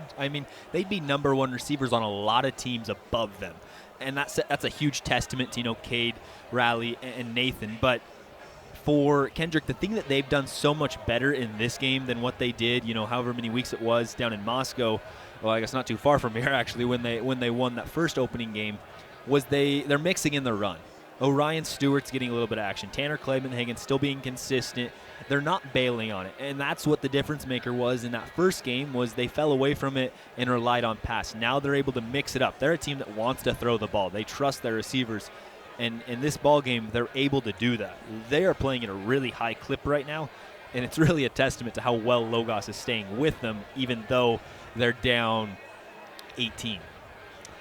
Looking ahead to the second half, let's revisit our keys to the game here, Hayden, and see how the teams are doing here at the halftime break. The Kendrick Tigers, their keys to the game were to win the early downs, go for the home run, and stay disciplined on defense. I'd say that's probably 3 for 3. Yeah, the only thing we really haven't seen is go for the home run. Am I mistaken? We had one long touchdown, I believe. And that was kind of on a short pass. You're right, yeah. Dwight did the damage. So really, that's been the only thing. But the big thing has been winning the early downs. They've capitalized on offense, getting short down in distances, and they've stunted Logos' offense. We've seen so many times where Logos is in a 3rd and long, and it's kind of Joseph Sensing trying to make something happen, or Baxter Covington. It throws them out of their game. It's the defense that's really making a difference for this group. And the Logos Knights, their keys to the game pregame were control time of possession, stop the run / pressure Kirkland, no self-inflicted penalties. They have stopped the run fairly well tonight, but everything else has been kind of a wash. You're right. No self-inflicted penalties. I don't think there's been too many that you're that upset about. It's more so the defense for Kendrick, blowing up plays in the backfield, not being able to stay on blocks. But the pressure Kirkland's the big thing. The only time we've seen them pressure this entire game was when Peter Story had a nice hit on Maddox Kirkland. And what do you know, Ryan Stewart was right there for the great catch at the 5-yard line. And so that took the wind out of the airs. If you get that, you have a lot more momentum. And so you have to put pressure on Kirkland. But here's the problem. You're down 18, and Kendrick's going to run the ball. And that's what they do really, really well. So if you can't stop that, it's going to have a really hard time coming back. Yep. All right, Tim Silflo has our halftime stats for us. Take it away, Tim. All right, I'm going to start off with Logos. And I'm going to start off with kind of some of your keys of the game. Logos, only team in the game, I think, so far that's got penalty yards. 34 yards penalty. Probably the biggest thing is one of those was, when Kendrick was knocking on the door, and I think it kind of led to a Kendrick touchdown. But not terrible. 34 yards you can kind of deal with a little bit.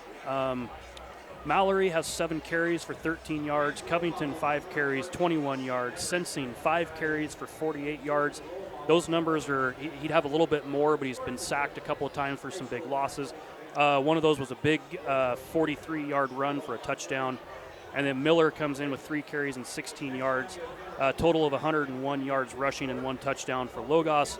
And only 10 yards passing, but they've only had, I believe, 1 or 2 attempts. So moving over to the Kendrick side, Clement Hagan, like you said, they're working on holding the run. They've held Clement Hagan to 36 yards out of 6 carries. Silflo has 1 carry for 33 yards, which was a big touchdown. Orion Stewart, 2 carries, 16 yards. Maddox Kirkland, 2 carries, 8 yards and a touchdown. And then Kirkland has 137 yards passing, 2 touchdowns, both of which are to Nathan Twite. He has 3 catches, 73 yards, and 2 touchdowns.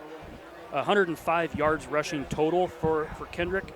And then one stat I wrote down here that was kind of a huge thing in the first half. I think Logos had a chance for a really big chunk play, maybe even to break a tackle to get a touchdown, and Orion Stewart tackles him and forces a fumble, which Kendrick recovers.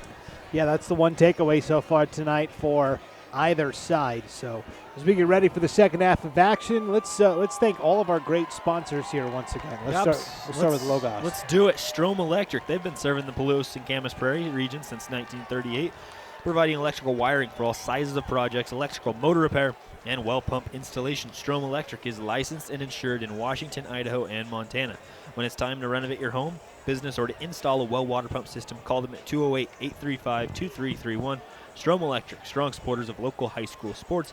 Good luck, Logos. And for Herbert Auto, they work with a wide variety of customers, from college students pinching pennies to business professionals commuting cross country. Whatever makes you unique, they look forward to partnering with you, getting to know your vehicle and ensuring it that is always ready to help you accomplish your goals. The team at Herbert Auto in Moscow wants to wish the Knights the best of luck in the state playoffs. Heimgartner Farms has been a proud Tiger supporter for decades, and they want to wish the boys the best of luck on bringing home their 5th title in a row. And Rivara Wines, an award-winning estate vineyard and winery in Lewiston, Idaho, producing exceptional wines with ideal conditions. The team at Rivara wishes all the best to their Kendrick Tigers. George F. Brocky and Sons would like to wish the Kendrick Tigers good luck this weekend. Go get 'em, boys. So getting ready for the second half of action here, and when these teams played earlier this year at Logos' field, just on the other end of town here in Moscow, it was 16-14 at the half. Logos had the lead, and now the Knights pretty much need a stop here on the opening drive of this second half for the Kendrick Tigers. If they score again, it's going to be really tough to climb up that mountain and come back. So this is the first of 6 state championship games this weekend and plus into the next week across the state. Saturday, 4 of the remaining 5 state championships will be played. There is a standalone game at Middleton High School, actually a doubleheader at Middleton High School, 11 o'clock. Cary and Tri-Valley will play for the other 8-man championship. That's the Class 1A title. Homedale and Kimberly will then follow.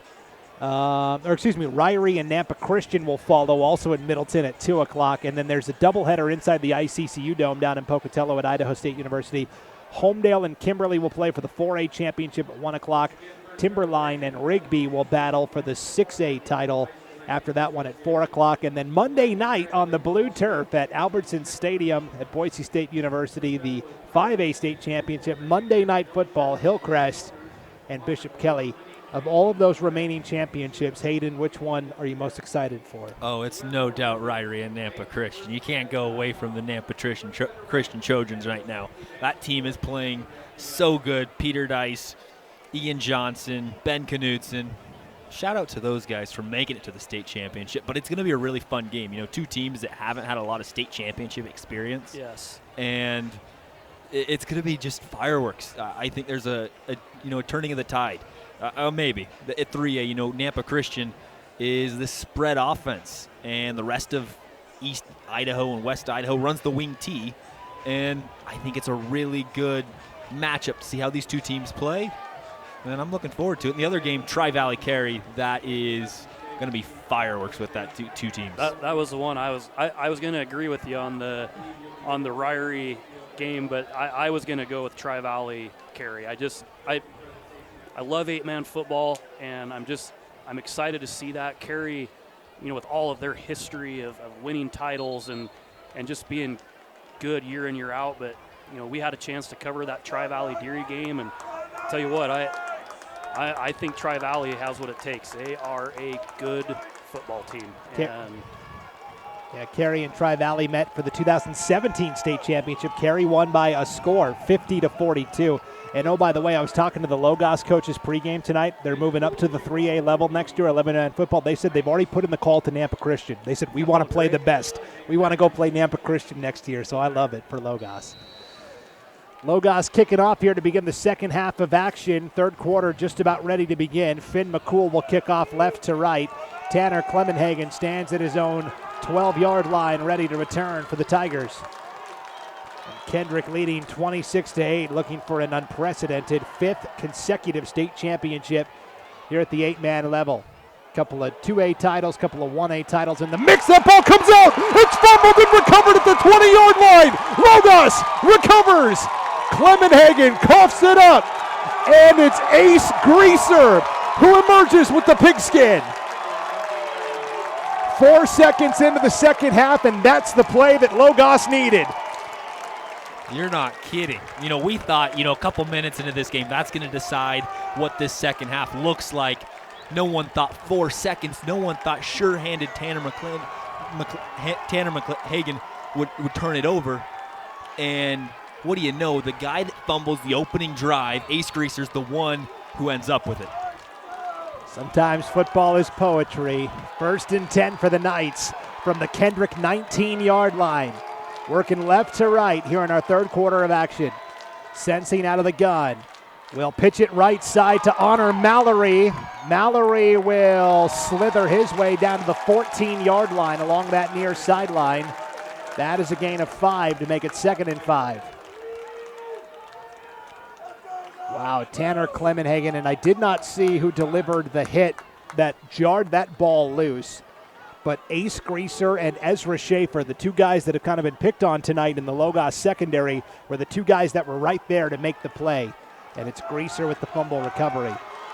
So back at the 14-yard line now of Kendrick. It's going to be 2nd and a long 5. Sensing out of the gun option play. Left side this time. Wild pitch. Mallory has to fall on it back at the 22-yard line. Sensing got demolished by Colt Kep on that play. And all that positive yardage they gained, they have now lost. It is going to be 3rd down and 13 for Logos with the ball back at their own 22-yard line. You cannot have that, but that's also why Colt Kep is arguably one of the best defensive players in the 8-man landscape. 20-plus sacks, and just puts that pressure on Joseph Sensing and delivers a bad pitch. 10:40 to play in the third. 26-8 lead for Kendrick, but Logos with the ball to begin the third after the fumble on special teams. 3rd and 13. Play action. Sensing going deep. Has a man. It's caught and then dropped at the moment he hit the turf. Incomplete.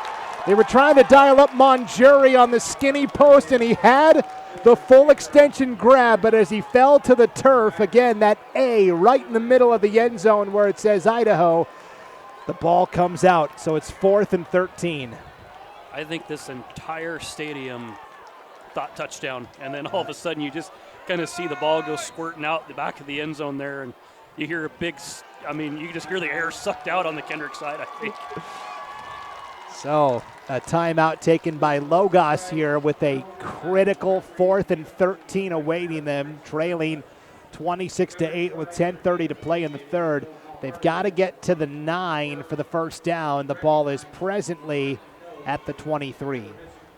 At first, I wasn't sure about this timeout. I thought, it was too early into the second half, a minute and a half in, and I think it's the right call. You have to score here. We can't let all that momentum go for nothing. You need to capitalize, and I still can't get over how in the world Cade Silflo was able to get his paws in there and cause the incompletion, because Nate Mondry had that ball in his hands, and everyone thought that was 6. I agree with you on that timeout. This is a very, very huge possession right here for Logos. 4th down and 13. Knight's got to get to the 9 for the first down. Greaser, the man wide left. Covington in the slot on the right. Sensing back to pass. Here comes the pressure. Hit as he throws from Kep again to the end zone. It's picked off by Nathan Twite. Twite with the interception in the end zone. They were trying to go to Monjuri. Sensing was hit by Kep as he released it right to the middle of the end zone. A soft floater picked off. Actually, that was Henry Driscoll, the sophomore quarterback who subs in. They have a lot of confidence in him throwing the rock. I've seen this twice now when they've done that, and he's ended in interceptions. That's a huge, huge play and a lot of trust in a sophomore quarterback, but nonetheless, Kendrick takes over. Wow. And again, the pressure by Colt Kep on the pass rush as he hits Driscoll as he drops back to pass. Of course, Jack Driscoll, greatest quarterback in Logos history 2 years ago. 1st and 10 for Kendrick following the touchback interception in the end zone by Twite. They'll start 1st and 10 from their own 20. They'll go up the middle with Tanner Clemenhagen for 5 to the 25-yard line. 2nd and 5. 10-10 to play in the third. A 26-8 lead for Kendrick. And, okay, they fumbled the opening kickoff of the second half, but they hold defensively, and now they can get back to offensively what they were hoping to do a little sooner in the quarter. The Kendrick faithful has finally settled back in. They're not used to that kind of stuff. 2nd and 5 for the Tigers. Kirkland out of the gun. 2 receivers stacked to the left. It's going to be a reverse pitch back to Kirkland. Going to take a deep shot for Silflo. It is caught across the 40 all the way to the Logos 35-yard line for a first down. Monjuri was in coverage defensively. They started with the handoff to Clemenhagen. They gave it to Rotzit-Sender on the reverse. He tossed it back to Kirkland, and then Kirkland dialed up Silflo on a beautiful deep ball all the way to the Logos 36. And now Monjuri is a little shaken up at the end of the play. I'm not sure if he got injured before that pass came down by Silflo, because he was right there to potentially make a play on it. Looks like a cramp. It looks like they're kind of – that was actually one thing I was going to talk about before the game. Playing inside this dome, it's hot, and Logos coming in the first time in here this year. Are they going to cramp up a little bit? Kendrick's got one game. That later on in this game, that could be an advantage. How in the world did Cade Silflo hold on to that ball? And also, credit to Nate Mondry. Almost every team falls for a flea flicker, and he's able to recover. I thought he was in perfect position to deflect the pass, maybe to intercept it, and somehow Cade Silflo ends up with it. Those are the kind of things that happen when you're the Kendrick Tigers. 1st and 10 for the Tigers from the Logos 36. Kirkland in trouble, flushed out on the run, slings it out of bounds, incomplete. Pressure that time from a couple of pass rushers there. Finn McCool, but also Dane Wilczewski was in there. So going back to that play with Cade Silflo, if you watch him like in warm-ups or when he catches some passes, he has really good hands. He's got pretty big hands, and he catches footballs just effortlessly. He's got good, strong hands, and then on that play right there, I'd just like to point out too, hats off to Maddox for getting away from that pressure and knowing when to just say, throw it away, let's start over. Good on him. Live to fight another down. 2nd and 10 for the Tigers from the Logos 36, working right to left here with 9:15 to play in the third. Up 26-8. Screen pass in the flat for Silflo across the 30, up the far sideline, and brought down at the Logos 29. It'll be 3rd and 3 upcoming here for the Tigers with 9 minutes to play in the third. I really like that play from Coach Kep, but I also really like how Ty has a really good feel with his players. He knows when his guys have momentum, and he'll continue to feed them throughout the ball game. If one guy's hot, if Nathan Twite catches a hitch route, they go back to him. Same thing with Cade Silflo on a screen route, and it's just, a ton of luxuries for Kendrick, and they're in a real good spot to score. 3rd and 3 for the Tigers. They've got to get to the Logos 26 for the first down. They're at the 29 presently. Kirkland will give up the middle to Stewart, and he's tackled for no gain. That's Holloway coming in there, scraping from the linebacker spot again. And Stewart lost a half a yard. It's going to be 4th down and 3. The second time Orion just ran into a brick wall. Gunnar Holloway better be worrying about his job at Montana Tech, because I tell you what, his brother's coming for it. They might redshirt Gunnar just to have both Holloways for 1 year together there in Butte. 4th and 3. Kendrick going to go for it. Logos fans on their feet. Can the Knights get a stop? Kirkland throws the out, complete for the first down, across the 25, up the far sideline to the 23-yard line. On 4th and 3, they dial up Cade Silflo on the 5-yard curl, and that's enough to move the chains. So hard for Ezra Schaefer right now. He is on an island, and he has to give him cushion because Cade Silflo has track speed, and you can just go to hitches all day if you're Kendrick because it's one-on-one coverage. And Silflo has shown throughout this drive as sure-handed as they come. So 1st and 10 for the Tigers, 7:30 to play in the third, leading 26-8. Ball at the Logos 23-yard line, hard count. They'll give to Stewart, and again, up the middle, not much doing, was almost tackled from behind on the play. Ultimately, it is Holloway again in on that tackle, but I believe that was Josh Prince coming from the backside, nearly made the tackle for loss. Instead, it's a gain of 2 to the Logos 22. I got to give Orion Stewart some credit here on the fact that these hits he's taking from these Logos players, and he's holding on to the football. Those guys they're hitting him hard. And he's the guy that's used to doing that on the defensive side. 80 solo tackles coming into the semifinals last week for Orion Stewart. 2nd and 8, play action, has a man all alone into the end zone. Touchdown, Cade Silflo. Play action fake, and Maddox Kirkland lofts it to the back of the end zone, right down the middle, and Cade Silflo all alone for the touchdown. And that's the problem playing against Kendrick, is you really think they're going to go deep, and you let them have the cushion, and they go to the hitch, they go to the hitch, they go to the hitch. Finally, you think they're going to go for the hitch route, and what do you know? Right over the top, defense can't compete with it. It's hard. You're darned if you do and darned if you don't. 6:40 to go here in the third, and a 32-8 lead for Kendrick. This has been the one problem area for Kendrick tonight, just 1 of 4 on 2-point conversions. Silflo in motion right to left. They will do the reverse to Rotsitzender, lowering the shoulder, and he's in for the 2-point conversion off the right side. Tell you what, he almost got, I don't know what the right way, he almost gave up on that too much. I think he thought he was just going to walk in, and he almost did not get that. Almost got folded up like an accordion and was able to stretch across for the 2-point conversion. So now 34-8 Kendrick with 6:40 to play here in the third.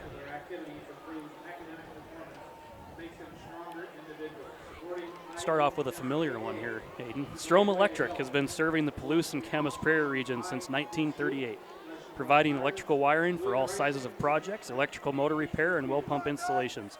Strom Electric is licensed and insured in Washington, Idaho, and Montana. When it's time to renovate your home, business, or to install a well water pump system, call them at 208-835-2331. Strom Electric, strong supporters of local high school sports. Good luck, Kendrick. And Sport Physical Therapy is a proud supporter of Kendrick Athletics and wants to wish the Tigers the best of luck tonight. With over 100 years of combined experience, the team at Sport Physical Therapy Clinic is committed to helping patients heal and improve their physical health. They have 2 convenient locations in Lewiston, and their goal is to provide patients with individualized, excellent care in a friendly environment. Nathan Kimmerling to kick off for Kendrick after the latest touchdown to Cade Silflo. On the return, this is Monjuri across the 30 and out to the 36-yard line, where it'll be 1st and 10 for Logos, working left to right here with 6:35 to play in the third. What a good hit there by the sophomore Blake Morgan. This whole Kendrick team, and that's a luxury for Kendrick, is Nathan Twite and Travis Hicks and Riley Rotsender. They're able to sit on the bench during kickoffs, and they still are able to have some of the best athletes in the game on the field, and it's a lot of sophomores.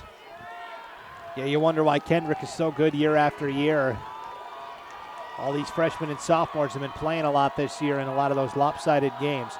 1st and 10 for Logos from their own 35-yard line. Sensing out of the gun. Covington in motion right to left. They'll keep it with Sensing up the middle, cuts to the right, across the 40, and Sensing, did that ball come out at the end? Are they going to say that he was down? No, it's a fumble and a recovery for the Kendrick Tigers. Riley Rotsitsender recovers the loose ball. So Sensing and Coach Holloway is livid. He's coming out and saying, wasn't my quarterback down? I thought he was down, to be honest. I thought Joseph Sensing was down on the play. There's also a player down for Logos at the end of the play here as well. Logos fans hooting and hollering a little bit also. For the moment, it has been ruled a fumble and a recovery by Riley Rotsitsender after the gain of 8 by Sensing. So when Sensing started to go down, I thought I could see his right arm kind of reach back behind him, like maybe he had lost the ball a little bit. It was very close. I also thought maybe he had gotten down, but... And that is Peter Story, the injured Logos Knight. Can't put any weight on that left foot. He is hopping off on one leg right now. Now finally able to put some weight on as he gets to the sideline there. So another pivotal moment in the game and a turnover, and the second fumble recovery, third takeaway of the night for Kendrick. Rotsitsender this time on the recovery. What did you see there, Hayden? I thought he was down. I did. And now you're down one of the best defensive linemen in the state. A lot of your D linemen going to have to step up, but maybe the ball came out again. It did! That ball's fumbled. Clemenhagen coughs it up off the right side.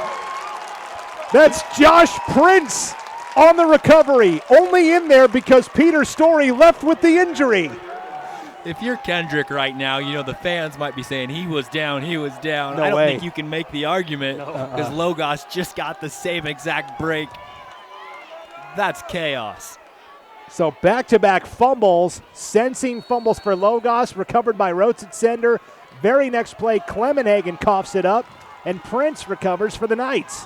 And we're kind of right back where we started this thing a couple plays ago. 1st and 10 for Logos from their own 40. 6:21 to play in the third, trailing 34-8. Play action, Sensing over the middle, has a man, caught at the 50. Still going to the 45, spinning. This is Gideon Haney, the senior tight end, and finally brought down at the Kendrick 42-yard line. That is a gain of 18 and a first down. And now the hurry up here from Logos. In Kendrick territory, 1st and 10 from the Tigers. 43-yard line and a bobbled snap. Sensing has to fall on it back at his own 40, or back at the Kendrick 46-yard line. It'll be 2nd down and 14. We should have changed our keys to victory, self-inflicted penalties, to self-inflicted miscues. That's what's hurting him right now. Sensing up the middle, breaks it to the outside, the 40, the 35, down the far sideline, and stumbles out of bounds at the 29-yard line of Kendrick. So on 2nd and 14, he rips off 16 and picks up the first down. And Logos, I tell you what, that play where Sensing thought he was down and fumbled, I think that awoke the lion a little bit. Operation Roaring Lion for the Logos Knights. 1st and 10 from the 29, another pass complete. This is Covington with the reception on the near sideline to the Kendrick 21-yard line. It's going to be 2nd down and a long 3. Logos is driving. They have all the momentum. They had this early in the third quarter, couldn't finish it off. If this is a time to come back and save your season, this is where it all comes down. Covington will check out on this play. 2nd and a long 3. Out of the gun, they'll give to Mallory straight up the middle. Has the first down inside the 10, inside the 5, all the way down to the 4-yard line. Honor Mallory. Kendrick has been getting gashed up the middle on the last couple of plays. It'll be 1st and goal for the Knights. That lack of depth for Kendrick may be a question here. Playing both ways, it wears on you. Logos has a lot of room to change guys out. 1st and goal from the 5 here for Logos, trailing 34-8 up the middle with Mallory again. Will squeeze his way down to the 2. We're down to 4:45 to play in the third, and Logos needing a score here, trailing 34-8. It'll be 2nd and goal from the 2. Your biggest offensive lineman, Peter Story's not in the game right now. If you're the backup guy, you got to finish the job. Mallory gets the call again. Second effort. He's in for the touchdown off the right guard. Honor Mallory in from 2 yards out. I think you could be right, Hayden. I think you're starting to see a little bit of the Tigers getting wore out. And we talked about that earlier with Logos. They can just rotate guys in, and stay fresh. I'll tell you what, you talked about Peter Story, the best two-way lineman, out with that injury. Who comes in at right guard for him? Zane Holloway, the sophomore. That's where they run on that touchdown, right behind Holloway for 6. Now Logos will line up and go for 2 here. Sensing out of the gun. Tailback is Miller on his left hip. They'll fake to Miller. They'll throw the out route, incomplete, broken up. Cade Silflo on the coverage. Intended receiver was Ace Greaser along that far side. So it remains 34-14 with 4:27 to play here in the third. Brandon, you kind of mentioned something with Logos, kind of awakening the lion. That's one thing I have seen with Logos sports in general, especially with the boys over a lot of years. When you get them excited and you get their crowd into it and they start rolling, they can be dangerous. I do. I think it all comes back to where they thought Sensing was down and they ruled it was a fumble. Coach Holloway is usually a cool customer, and he came out onto the field for the explanation from the official. And they ended up recovering a fumble on the very next. I think the defensive guys were like, we need to get the ball back. Mm-hmm. They got that fumble. Prince recovered the Clemenhagen fumble, and then they punch it down and score in pretty quick order. And so 4:27 to play here in the third. 34-14. Kendrick lead is 20.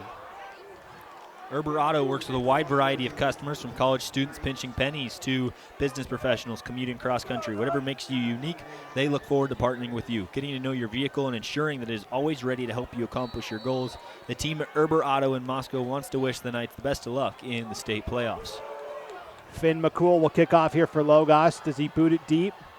Neither one of these teams do much of the onside kicks here. It's a tough risk. Yeah, he'll send it deep. Clemenhagen will watch this one sail over his head. It will take a bounce at the 9-yard line. Clemenhagen's got to pitch it up. He went down to a knee. They didn't rule him down. He's still going across the 15 and out to the 17-yard line. So Clemenhagen thought that was going to roll into the end zone for a touchback. Kind of took a funny backspin around the 8. Clemenhagen picked it up. I thought he went down to a knee around the 11. He ends up returning it out to the 18-yard line where it'll be 1st and 10. Yeah, Coach Holloway is hot with that, and I don't blame him. There's no doubt Tanner Clemenhagen's foot was down. And the other thing, Finn McCool, he's one of the best kickers in 2A. And we saw it 2 weeks ago against Hagerman. He was able to pin him down at the 2-yard line. Everyone thinks it's out of bounds or it's a touchback. And it puts Kendrick, 15-yard line. Need to get a first down. 1st and 10. They go with the sweep off the right side. This is Twite. He cuts back up the middle to the 21-yard line. That is a gain of 4 to make it 2nd down and 6. Yeah, Finn McCool was the only non-Kendrick Tiger to make the first team all-White Pine League offense, and that was at the kicker spot. Otherwise, it was all Kendrick Tigers on that first team. And Peter Story, and great Peter Story, I think. On defense. On defense, you're right. Yeah, I mean, geez, Baxter Covington, the great season he's had. He's a second-team all-league wide receiver. Not very often. Yeah, sorry, Twite, Silflo, and Rotsitsender all ahead of you. 2nd down and 6 here for Kendrick. 3:40 to play in the third, leading 34-14, and that Logos crowd coming alive. Kirkland back to pass, feeling the heat. Spins away from the pressure right side, but does not avoid the sack the second time. Brought down back at the 14-yard line. A combo stuff that time. That was Josh Prince from one side, and it looked like Dane Wilszewski from the other. And it's now going to be 3rd and 11 for the Tigers after the sack. Ball back at their own 21-yard line. Actually back at their own 16. I don't think we've seen Kendrick in a 3rd and long this entire game. You don't see him in a 3rd and long in a lot of games. We don't especially this deep into their own territory. We should note Peter Story is back out there for Logos after he left with that injury on the previous offensive drive. He's lined up at the nose. 2 receivers stacked to the left side. Tight end is to the right. Rotsitsender in motion right to left on 3rd and 11. Kirkland, deep drop. They're setting up the middle screen. It is intercepted! Picked off by Covington. Returned inside the 15, down to the 14-yard line. Kirkland threw a lollipop, and Baxter Covington plucks it out of the air for the second takeaway of the night for the Knights. As a defense, you get a feel throughout a ball game when a screen's coming. Coach Kep, not saying he's inexperienced, but you tried that play too many times. The team catches on. They read that play beautifully and are in a very, very good spot to score. Kirkland took a really deep drop on that play as well. I'm not sure where he was going. 1st and 10 for Logos. From the 19 of Kendrick, they'll go straight up the gut. And they'll take this one to about the 10-yard line here. So it started at the 14, now they're down to the 10. That was Honor Mallory on the carry. So it's going to be 2nd down and 8 for the Knights. And again, they're in the hurry up here with 2:15 to play in the 3rd. They fake to Mallory and wrestled to the ground. Is Sensing. That's Colt Kep with the tackle for loss. All the way back to the Logos 17-yard line. Now they'll mark it closer to the 14 on forward momentum. So 3rd and 11 now for the Knights. They've got to get to the 4 for the first down. Receiver to the right is Greaser. Everybody else bunched in tight. Sensing on the rollout will just take off and run across the 15, the 10, cuts inside the 5, loses the football at the 1-yard line. And did Kendrick recover that again at the goal line? Or are they going to rule him down this time? Either way, Sensing is slow to get up. I think they're going to say Sensing was down at the 1. The ball came out at the end, and you talk about a guy that's leaving it all out there. He has been banged up the last several weeks. Sensing a little slow to get up. It'll be 1st and goal for Logos with the ball at the 1 after the great scramble there by Joseph Sensing. Well, what a hard hit Joseph Sensing took from Nathan Twite there. And that's a hard one to come back from. We'll see if he does. He's a really tough kid. Now steps in Baxter Covington. He's been in this role before. And 1 yard out, this game could get real interesting with 1:49 left in the 3rd. And Sam Rigney has come into the game as well at wide receiver to replace Sensing because Covington goes from receiver to quarterback. 1st and goal from the 1:49 to play in the 3rd. Logos trailing 34-14. Covington lines up with Mallory on his right hip. Everybody bunched in tight. Covington up the middle. Stopped at the half-yard line. Orion Stewart coming in there to make the tackle. It'll be 2nd and goal from the 1. Logos had a real good opportunity. Hudson Kirkland subbed in for the, probably stronger Nathan Kimberling for one play. They ran right at him, and they couldn't capitalize. Now he's back in. Kimberling had to come off. His helmet came off, so they made the officials made him come off the field. I noticed that too, and I thought they might run at him. 2nd and goal from the 1 for Logos, trailing 34-14. A minute to play in the 3rd. Covington again out of the gun. Hard count. Bobbles the ball, takes off to the left side, still galloping. He's in for the touchdown. Baxter Covington from a yard out. And Logos has pared the deficit down to 14 with 57 seconds to play in the 3rd. It was set up by the interception by Covington inside the Kendrick 20. The long run by Sensing to get him down to the 1, and then Covington finishes the job. Baxter Covington is one of the best athletes in this sport. There are so many times where a quarterback would have got strung out and they would have got brought down after that first tackle. He breaks 3 and powers his way into the end zone. And don't look now, they could be down only 12. Covington will take the snap on the 2-point conversion. Mallory is with them. Rollout, Covington throws over the middle right to Nathan Twite. That's intercepted and the play blown dead. So he threw that right to Nathan Twite. So still a 2-score game, So 34-20, Logos gets ever closer. Now Covington's only a junior, and the way he runs, he's got those long leg strides. He's hurdling guys.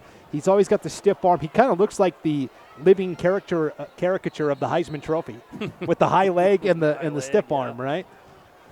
Wow. All of a sudden, though, this game has turned, and the Logos, Tim, you talked about this pregame. Kendrick doesn't give the ball away a lot, and yet they've done it tonight. Mm-hmm. The fumble by Clement Hagan, recovered by Josh Prince. The interception thrown by Kirkland to Covington, that has led to directly 2 touchdowns for Logos. And the fumble on the opening kickoff as well. That's a turnover. Didn't result in points. Right. But very unlike Kendrick. Momentum shift.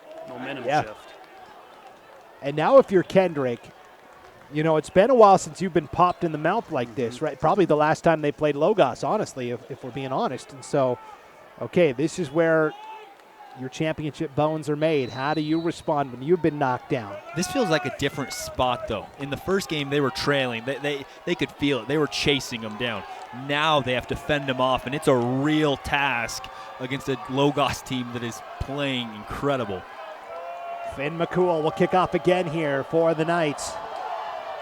Sends this one deep. Clemenhagen has really struggled with kick returns in this second half. This one bounces off his knee at the 10-yard line, picks it up the 15, the 20, the 30, still going, and a touchdown-saving tackle made by Logos.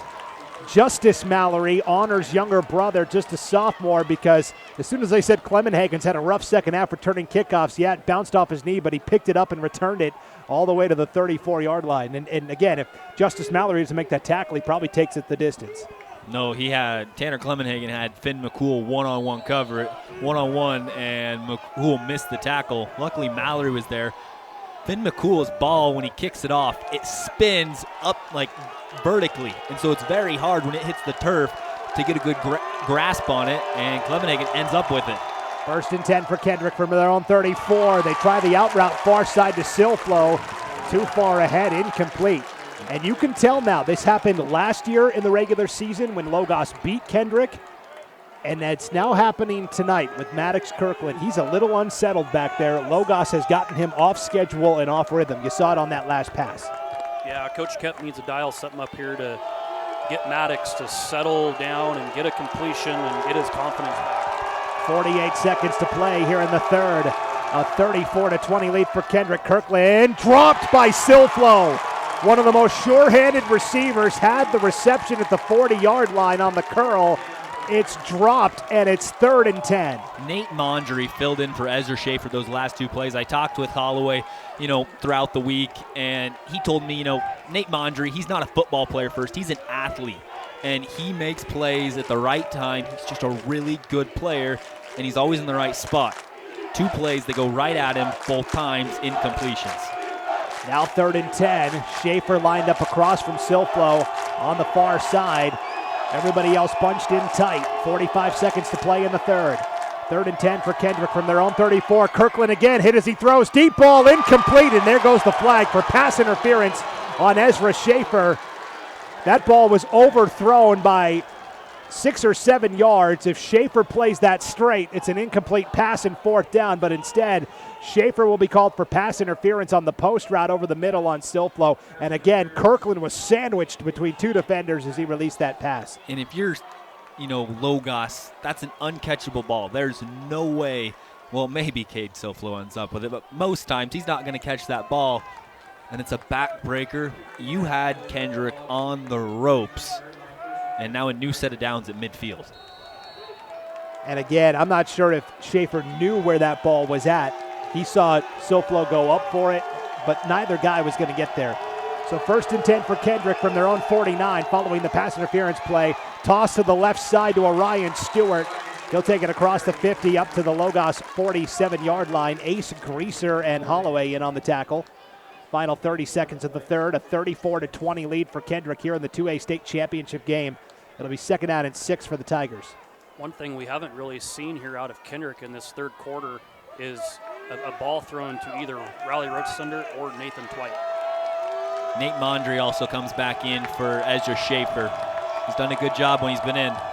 Kirkland looking that way. It's through the hands of Gideon Haney and somehow hauled in by Nathan Twite on the near sideline to the Logos 37-yard line and a 1st down. You mentioned it. They haven't gone to Twite because Covington has basically blanketed him, and Gideon Haney had an interception. It goes off his hands and into the hands of Twite. I have never seen a team get so many breaks. I mean, Gideon Haney has an opportunity for a pick going the other direction, and Nathan Twite is right there for the completion. So a fresh set of downs for Kendrick. 1 second to play in the third as Twite got out of bounds on that last play. 1st and 10 for the Tigers from the Logos 37-yard line, leading 34-20.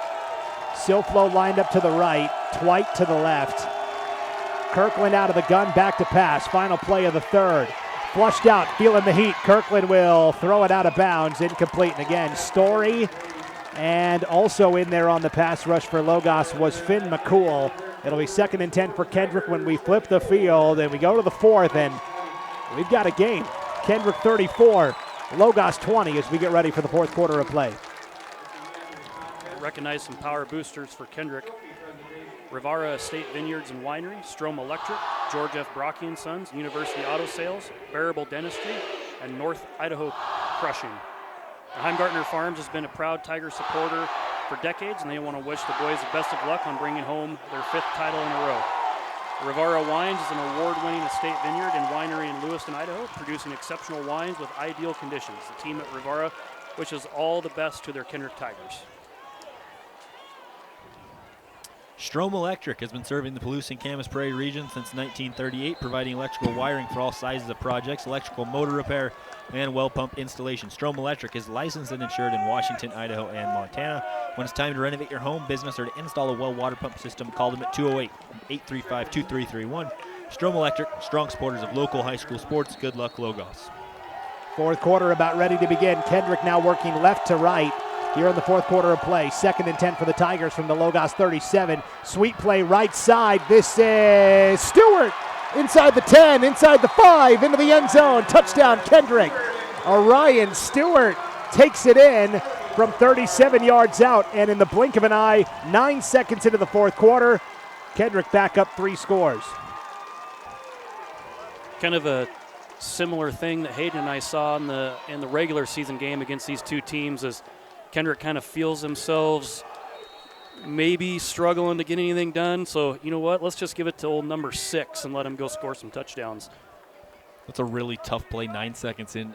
Really just felt like it caught Logos off guard. They weren't ready for it. Colt Kep got out there, was able to have a great lead block, and Orion Stewart got to the edge. 2-point conversion. Kirkland throws the out route to the far side, complete to Nathan Twite. And it's 42-20. Kendrick with 11:51 to play in the 4th. Yeah, it's almost like the end of the quarter break halted all of the momentum Logos had built up there. It killed them. You look back at the, potential interception. You look back at the overthrow ball that turned into a pass interference. Those are plays Logos could have the ball right now. And it's an 8-point swing. Now down 22. It's going to be really hard for Logos to come back. They've provided some sort of, burst of scoring, but they're a really tough spot for them. Yeah, it's going to be interesting to see how winded and gassed this Kendrick defense is right now. I think the quarter and kind of a quick score, give them a chance to breathe here is good. But, Logos, you guys are right. I mean, the momentum just absolutely hit a wall there for them. And there's a lot of time left. And, again, you get that Logos team rolling, the fans into it, and things can change in a hurry. I mean, the nice part for Kendrick, yeah, the defense might be gassed and they might give up scores the rest of the way, but they've got a 3-score lead. So as long as the offense continues, but that goes both ways, right? If they're tired on defense, they're probably going to be tired on offense as well. So it's relatively the same dudes going both ways for Kendrick. And I don't think they feel too comfortable going deeper into that bench. They want to ride it out with the guys that have got them here. Nathan Kimberling will kick off for the Tigers. Mongery and Covington on the return. Mongery will take it on a bounce at the 15, breaks a tackle across the 25 and out to the 29-yard line. A nice return there by, actually that's Ace Greaser on the return that time. And a good return by Greaser out to the 30 where it's 1st and 10 for Logos. The Knights working right to left here in our 4th and final quarter of play. Down 3 scores, 42-20, 11:47 to play. Every drive from here on out must score. 100%, and you got to get positive yards quickly. We can't be ending up in 3rd and long if you're Logos. It's got to be in succession, down in distance, in your favor. Starting from their own 30-yard line, sensing out of the gun, receiver to either side. Penalty flag comes out. It's a false start on Baxter Covington, the wide receiver, lined up on the near side of the field. And so there's a penalty to move it back 5 yards. 1st and 15 now from the 25. They get 6-7 yards to gain here. You'll be in a better spot for 2nd down. Covington in motion, right to left. A fake there. They'll go up the middle with Sensing, and Sensing will take it out to the 29 for a gain of 4. So it'll be 2nd and 11 now for Logos. And again, they are in the hurry-up offense. Have they done this much? They don't really have to, but they used to last year in years past. Fumbled snap on the turf. Sensing picks it up, but is dropped back at the 23-yard line.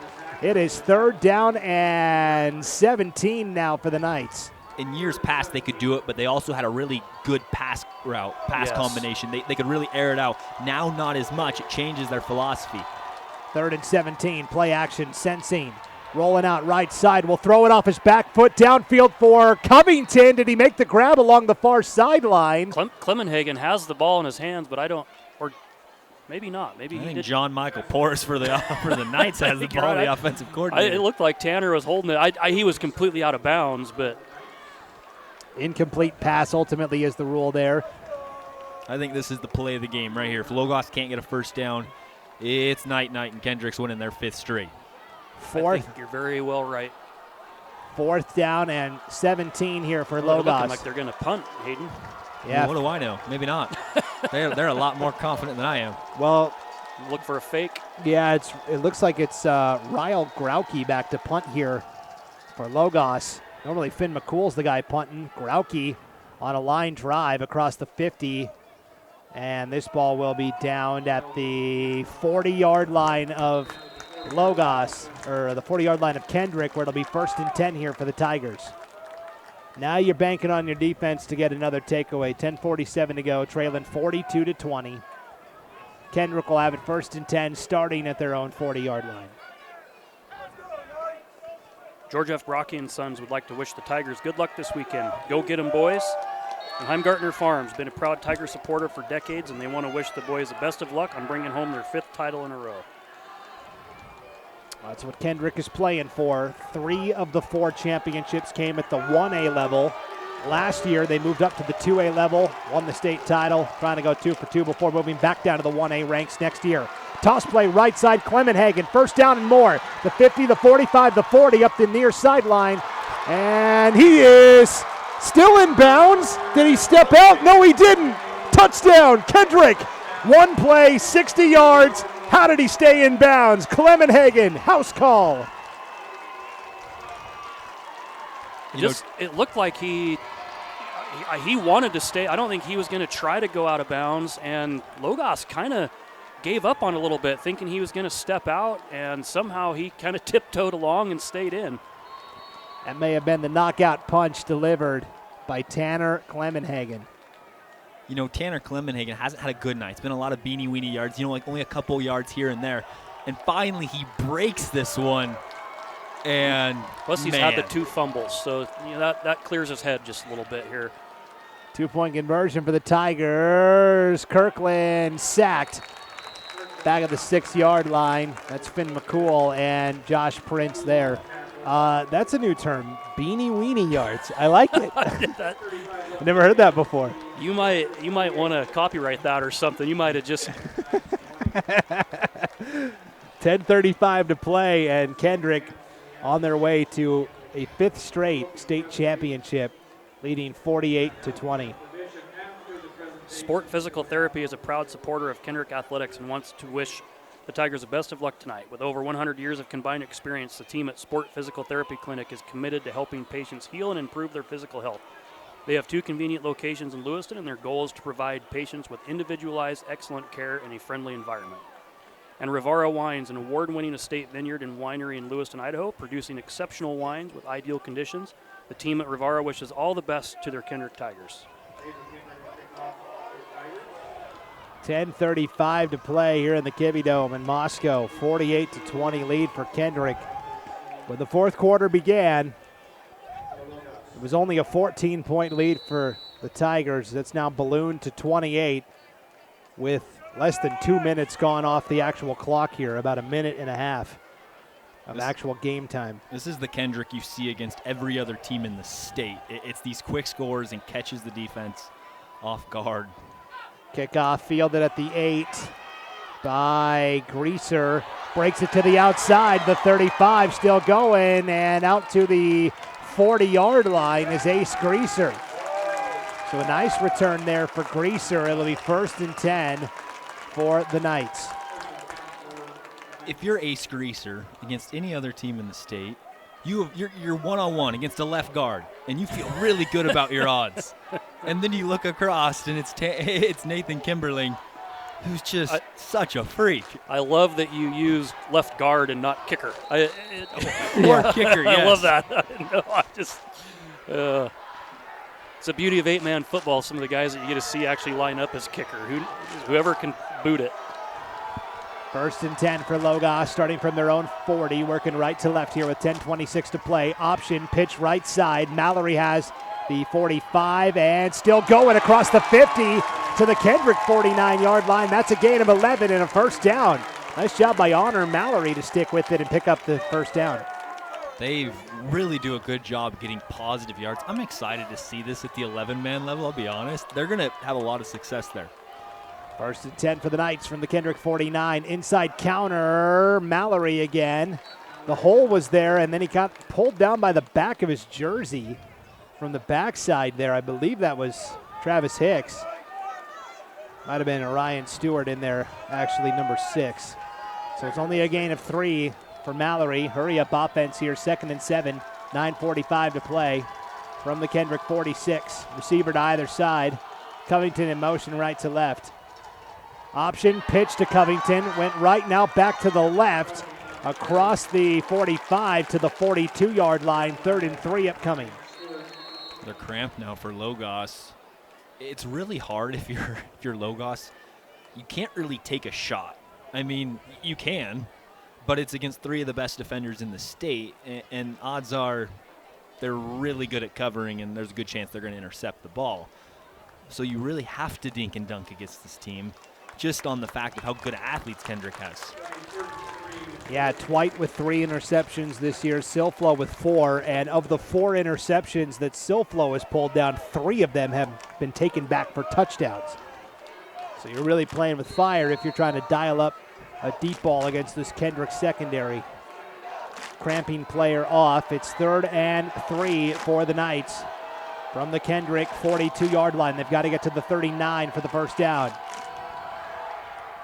They keep it with Sensing, and he is tackled right back at the line of scrimmage. Colt Kep and Hudson Kirkland. Combo on the stop. It's 4th and 3. They're going to keep Hudson Kirkland out there. So this is with 2 of 3 backup defensive linemen in there, right? Anderson at the nose, Kirkland at the defensive end, and Logos will spend their 2nd time out here of this 2nd half with 8:53 to play, trailing 48-20. Well, and that's one thing, we kind of mentioned it earlier, if Kendrick has to, go to their bench, they're not very deep, but I tell you what, you look at some of these guys like Hudson Kirkland and Keegan Anderson, Blake Morgan, Jerry Anderson. If they weren't on this football team in a lot of White Pine leagues, they're probably starters. Potlatch is like, we'll take those guys. Yeah, there's a lot of dudes on that sideline that are just, they're itching to get in there and prove what they can do. And this really has been built up for the last several years here at Kendrick High. When Zane Hobart was coaching, about midway through his tenure, they finally had the idea of, why don't we go to the junior high level and start teaching these guys what we're running at the varsity level? And that's really when the train left the station. So myself and a couple other dads were also coaching the youth program then too, and we even started taking little bits and pieces to teach to 3rd and 4th graders and, terminology, things like that. 4th and 3 out of the timeout. Sensing trying to get there, the lunge, and it's going to be very close. I think he's got it. Yeah, they're saying move the chains. I think that last little dive and stab, he needed 3. He got 3.5. And it's a 1st down for Logos with 8:45 to go. They have set the ball. The clock is rolling. 8:40 to play. Trailing 48-20. Logos, Sensing in trouble. Will just throw it away. Nobody there. Is that intentional grounding? And again, Sensing a little slow to get up. Got walloped on the play by Nathan Kimberling. Incomplete pass, 2nd and 10.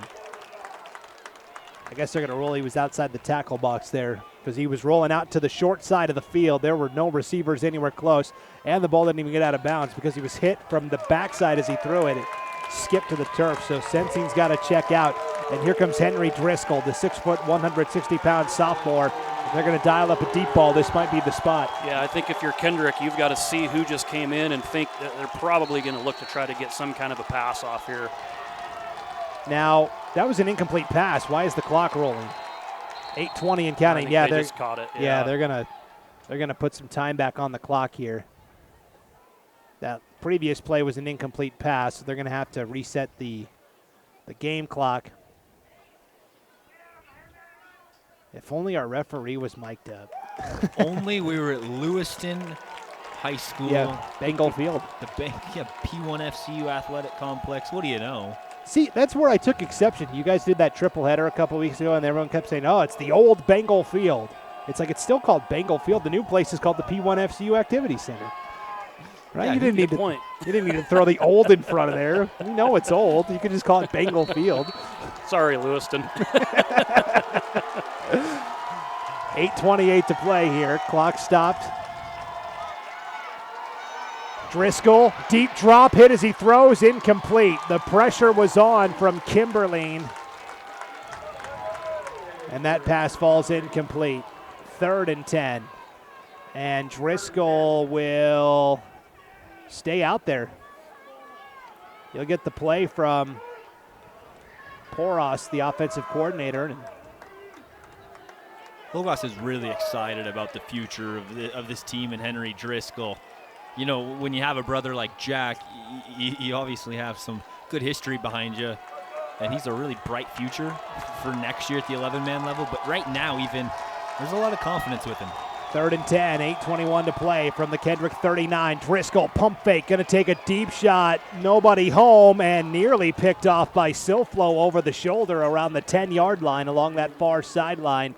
Incomplete. They were trying the sluggo, right? The slant and the go. But Driscoll threw that while Mongery was still in the slug part. He hadn't hit the go yet. One thing you got to be careful if you're Driscoll is letting that ball have too much airtime and letting the defensive backs get. They're quick. They can get over there and make an interception in a hurry. And that's a hard part. You know, you're a sophomore quarterback. You play a lot of JV. You don't get reps with your starting dudes. Yeah. He's thinking sluggo. They're thinking slant. 4 wide, 2 to either side. 4th and 10, 8:16 to play from the Kendrick 39. They've got to get to the 29 for the first down. It's a screen pass complete, but for a loss of a yard. Twite makes the tackle on the near sideline of Mongery. And I'm wondering if that was a trick play of some kind. They were trying to set up on the near side to Mongery, and then maybe he throws it deep, but Twite said, I don't really care what you were trying to do. I'm blowing it up for a loss of a yard and a turnover on downs. Yeah, Twite had that sniffed out right away. He's one of the better players in the state at playing downhill, and he does it such a good job from the free safety spot. You see that from a linebacker position, not too often from 9 yards off the ball. So 8:12 to play. Kendrick takes over on downs. 1st and 10 from their own 41-yard line, working left to right. Kirkland flushed out right side, zings it across the 45, caught by Cade Silflo up to the Kendrick 47-yard line. That was a nice job by Silflo. I think the route originally was the curl, and then he saw Kirkland extending the play, so he just cut in and was able to pick up 6. Kirkland's got a little bit of a limp to him right now, favoring his left ankle. And, yeah, to throw it on a line like that and to still be throwing the ball like this late into the game, Ty has a lot of confidence in his guys. I think if you're Ty, you're not completely comfortable with this lead yet. 7.5 to go. They're going to throw a screen to the far side this time. Silflo cuts across the 50, and flag comes out. Ace Greaser makes the tackle for Logos. It is enough for the first down for the moment. They needed 4. They get 5. And we'll see what the flag is here at the end of the play as well. Looking like a hold. It is a hold on Kendrick, so 10 yards from the spot of the foul. They're going to move it back to the 38-yard line. There is no more devastating penalty in football than holding because it's 10 yards from the spot of the foul. So typically you're losing, 12, 15, 20 yards sometimes. And let's be honest, holding is something that happens on every single play. in some form or fashion. Very objective call. 2nd and 14 for the Tigers. 7 minutes to go. Up 48-20. 2nd and 14. Toss play right side. This is Clemenhagen to the 50 and to the Logos 49-yard line. So he picks up all 14 yards needed on 2nd and 14 to move the sticks. We talk about, how this entire team is on the first team for the White Pine, and you might think, oh, wow, maybe somebody else should be there. Colt Koepp, first-year offensive lineman, and I can promise you it's his very first year. He never played offensive line any other year, and he's able to lead block so well. He's been able to create a lot of space for Tanner Clemenhagen. 6.5 to play. 1st and 10 for the Tigers from the Logos 49. Pump fake. Kirkland going for the deep ball down the middle to Rotsitsender. Caught in stride. The 10, the 5, the dagger. Into the end zone for the touchdown. 49-yard strike down the middle to Rally Rotsitsender. And the celebration is on for the Kendrick Tigers, now leading 54-20. That's first look, first catch to Rotsitsender in this quarter. I think maybe even in this half. And what a way to do it. You were talking about on the previous play Colt Koepp and the job he's done at guard this year. The big question was, how's Ty Koepp going to do going from teammate and buddy to coach and leader? And when you're the head coach, you got to make the tough decisions. And right away, tough decision number one, you got to go to little bro and say, hey, I know you thought you were going to play receiver for us this year. We need you to go play O-line, buddy. Get in there. Let's do it. 2-point conversion pass incomplete on the right side. Intended receiver was Silflo, so it remains 54-20. I'm sure Ty had no problems telling Colt, you get your butt on the O-line. Hopefully he's listening here, but what that tells me is just for the last 3 years, Zane Hobart just didn't know what he was doing. He had Colt playing some position he wasn't even any good at. Just think how much better those teams would have been with Colt.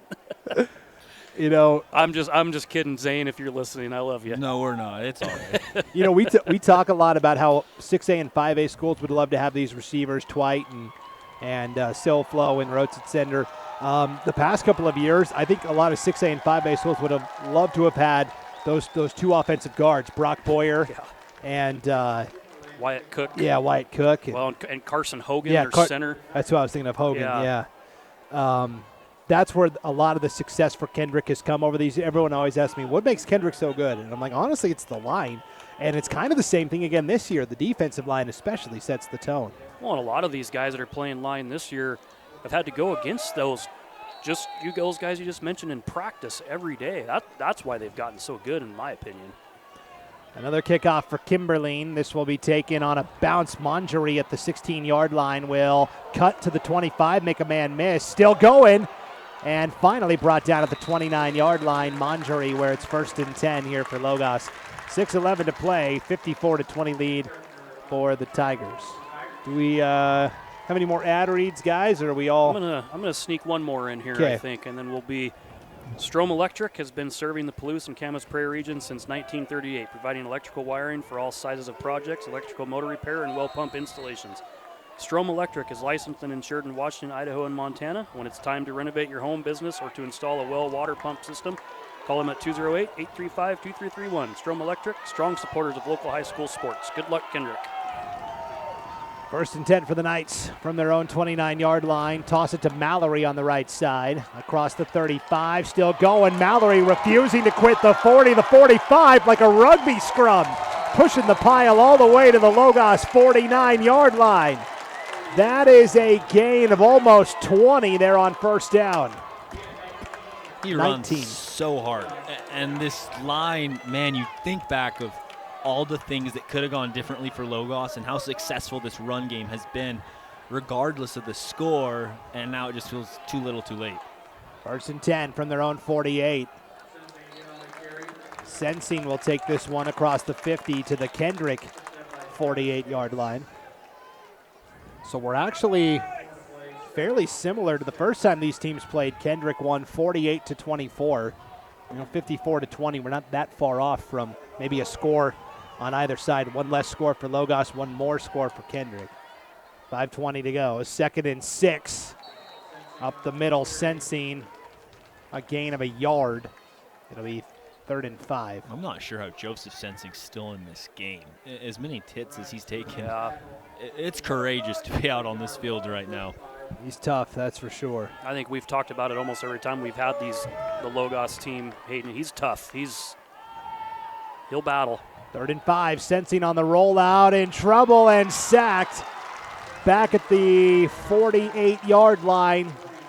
Lost 5 yards. It's 4th and 10. Yeah, and you have the coaches right now for Logos. I don't blame them. They're all looking at each other like, what do we do? Because there isn't a lot of options. And the secondary just blankets everything. And there's nowhere to go. Especially, I mean, you're not used to having to throw the ball this much in a game either. So it's not something you work on a lot during the year. No, not at all. This is a team that hardly passes, over 10 times a game. 4:15 to play, 4th and 10 for Logos from their own 48-yard line. Sensing just going to heave it deep, looking for Rigney. Incomplete, turnover on downs. Both Rotsitsender and Twite were in the neighborhood that time, and so another turnover on downs, back to Kendrick. And I'm sure, this late in the game, the lead is assured, 54-20, but I think Ty Kep is going to reward his starters and let them play a whole game. They maybe have done that one other time this year, maybe the first game with Logos, and then otherwise it really hasn't happened. So that'd be a nice reward for these guys. Yeah, you got a pile of seniors out there that last time they're going to do this, at least on the high school level. So 1st and 10 for the Tigers. Kirkland out of the gun, 2 receivers to the right side. Kirkland will drop back to pass. He's going to take a deep shot for Rotsitsender. Overshoots him, incomplete. Around the 15-yard line. So incomplete here with 4:02 to go, leading 54-20. Hayden, I got a text from Ryan Skaggs. He said, much respect, you absolutely killed the Beanie Weenie. I think you're onto something there. I kind of like it, yeah. I'm a fan of it. Those Beanie Weenie yards, man. You get a sponsorship and have the Beanie Weenie player of the game. Not wrong there. 2nd and 10 for the Tigers. 4:02 to go. From their own 48-yard line, Kirkland going to throw the bubble to Rotsitsender. Too high, incomplete. It's 3rd and 10. We've said it so many times, but how hard is it when you have, the best athlete in the state going to the left, it's Tanner Clemenhagen. Probably the 2nd or 3rd best athlete in the state going to the right, Riley Rotsitsender. It's a lose-lose. You pick one and the other one scores, and the only way you get out of it successful is if Maddox Kirkland throws it too high for Riley to catch it. Kendrick pulled off the rare feat of winning the state football, boys basketball, and baseball championships all last season. First time that had been done since Fruitland, I think in the late 2000s, 08, 09, somewhere in there. A lot of these guys are going to trade out the football cleats for the basketball sneakers on Monday. 3rd and 10. Not as many of these Logos guys will do that. Screen pass complete, right side. This is Silflo looking for room to run across the 40 up to the 39-yard line. It'll be 4th and 1 here for Kendrick with 3:50 and rolling. Yeah, it makes me think about, that state basketball tournament with Riley Rotsitsender against Cami, right? That was a big game. We thought maybe Cami would win, and Riley Rotsitsender, biggest moment, steps up, closes the deal. Same thing in the baseball state tournament. He steps in against one of the best teams in the state at the time, Troy and Potlatch in Clearwater Valley, and is a great pitcher, great batter, always makes the plays in the infield. He's a player that has impressed me throughout his career, and there's countless others. And oh, by the way, Kendrick won that basketball championship like they did all their championships last year without Nathan Twite. 4th and 1, toss play, Clemenhagen left side has the first down by a yard.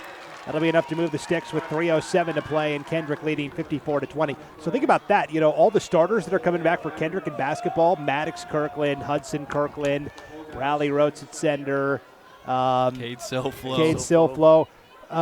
One of those guys is going to have to give up a spot for Twite, right? Colt Kep, good basketball player. Yeah. Yeah. I guess, did they lose anybody last year? Yeah, Wyatt Cook had some good minutes on the basketball floor. Yeah, he was the starting center last year. Brock Boyer would come in and give you some, good rebounds and battle under the boards when you needed him to. So, but they were missing the best player in the state. I mean, Nathan Twite is something special. 1st and 10, 2.5 to go. Kirkland backpedaling, throws complete to the far sideline. That is Twite on the reception. Penalty flag came out around the 32-yard line here. We'll see what the call is. This may be coming back here off the Tigers with 2:23 to go. There might be an ineligible receiver downfield or lineman downfield. Travis Hicks was way down there. What is Travis doing? We need to have a chat with him. First mistake of the day. A player that doesn't get any recognition. I mean, not enough recognition. They're calling it against Logos. Sorry. Holding on Logos. I guess I'm not going to start my officiating career yet. Yeah, I don't think any of us need to. The guy who doesn't get any recognition, or at least enough, is Maddox Kirkland. Everyone looks at the receivers, the plethora of running backs he has. Maddox Kirkland's played a great game. He has put the ball on the money. He leads his receivers, makes the right throws the ball out of the bounds when he needs to.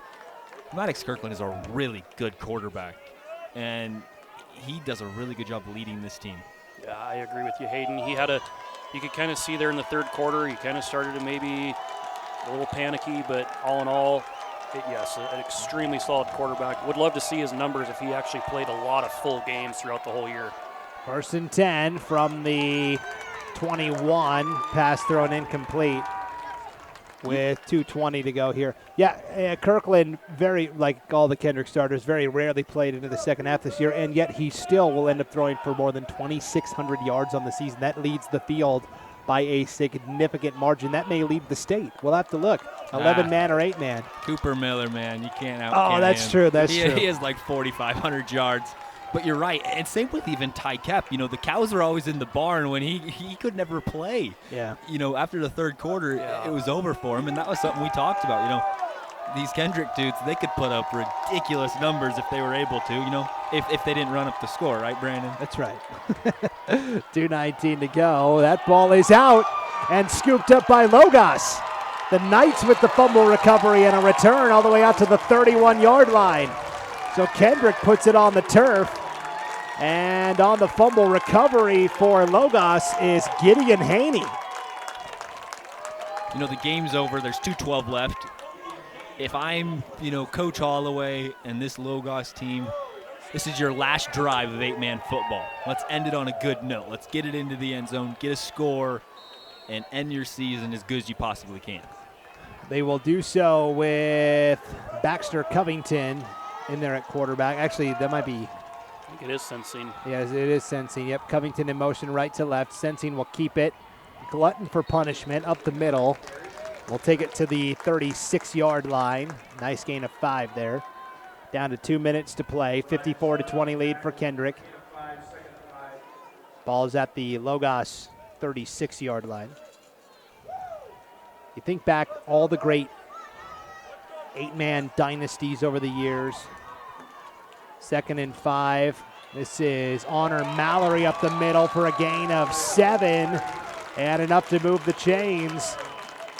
1st and 10 for Logos up to the Kendrick 43-yard line.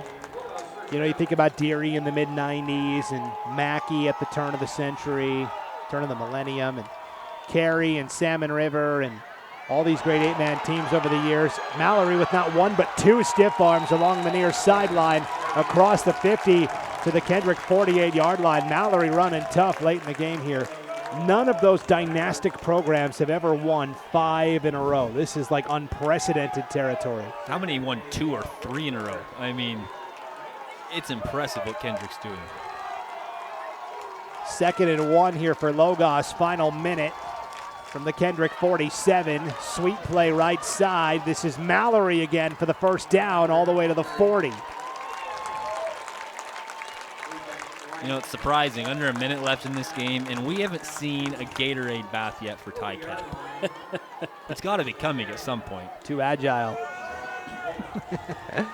Logos will line up here with 49 seconds to go. 1st and 10 from the Kendrick 40.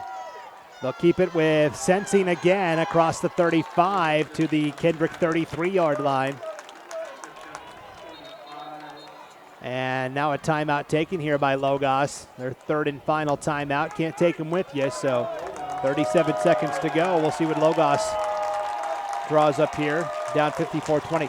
You know, sometimes, and Tim, you know this, being a coach, sometimes the timeout is to call a play. Sometimes the timeout is late in the game just to tell your guys, hey, I'm proud of you, and we had a really nice season, and just kind of one last opportunity to be in the team huddle. Yep, no, 100%. It's not always just to figure out what you're going to do. It's kind of just your last chance to say, you know what, I'm proud of you guys. You know, you battled, and let's finish this thing with a lot of pride and a lot of honor. In terms of 8-man championships, nobody has ever won more than 3 in a row. And that was Oakley in 2020, 21, and 22. So Kendrick has already kind of shattered the glass ceiling. Not a bad football program you just mentioned there, too. You know, it's crazy.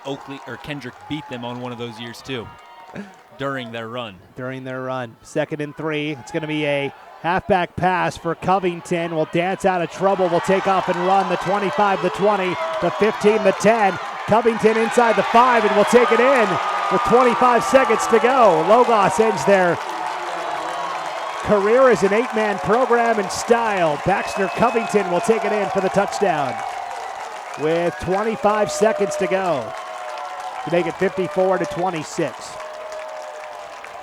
Now, in terms of all-time consecutive championships, Snake River, 5 in a row from 1998 to 2002. That was with the legendary Tom Harrison. But it's Mackey with the record, 6 in a row from 1996 to 2001. Now, we think of Mackey, we think of 8-man football, but that was all at the 11-man level. So Kendrick next year, we're already thinking about next year, guys. A chance to tie Mackey for the most consecutive championships all time. 2-point conversion here for Logos. Sandwich, nowhere to go on that run by Sensing. With just 25 seconds to play, it's 54-26. Well, you know, kind of talking about next year, there's going to be a lot of focus on how many kids Kendrick loses. They're gonna move down. They still are gonna have some athletes. I still think they're definitely going to be in that conversation of probably getting right back to here again. But who knows? I mean, the whole landscape is going to look a lot different next year. You think about the 4 teams that are playing this weekend in the 8-man championships: Kendrick, Logos, Cary, and Tri-Valley. It's like they're at a dance and they're all swapping partners. Cary is the only team that's actually going to stay put next year. Tri-Valley is moving up to 2A. Kendrick is moving down to 1A. Logos is moving up to 3A. And so that landscape for 1A football is going to be a lot different because you're losing not just Tri-Valley, but you're losing Garden Valley. You're losing Chalice. Those were 2 1A playoff teams this past year. And you're inheriting Kendrick. And now all of a sudden, what does the 2A White Pine League look like next year? Losing Logos and Kendrick and Troy. Troy is moving down to 1A next year also. You know, the White Pine League extended the invitation to Wallace and Lakeside. They're both moving up to 2A next year. And they said, hey, you guys can be part of the White Pine League if you want.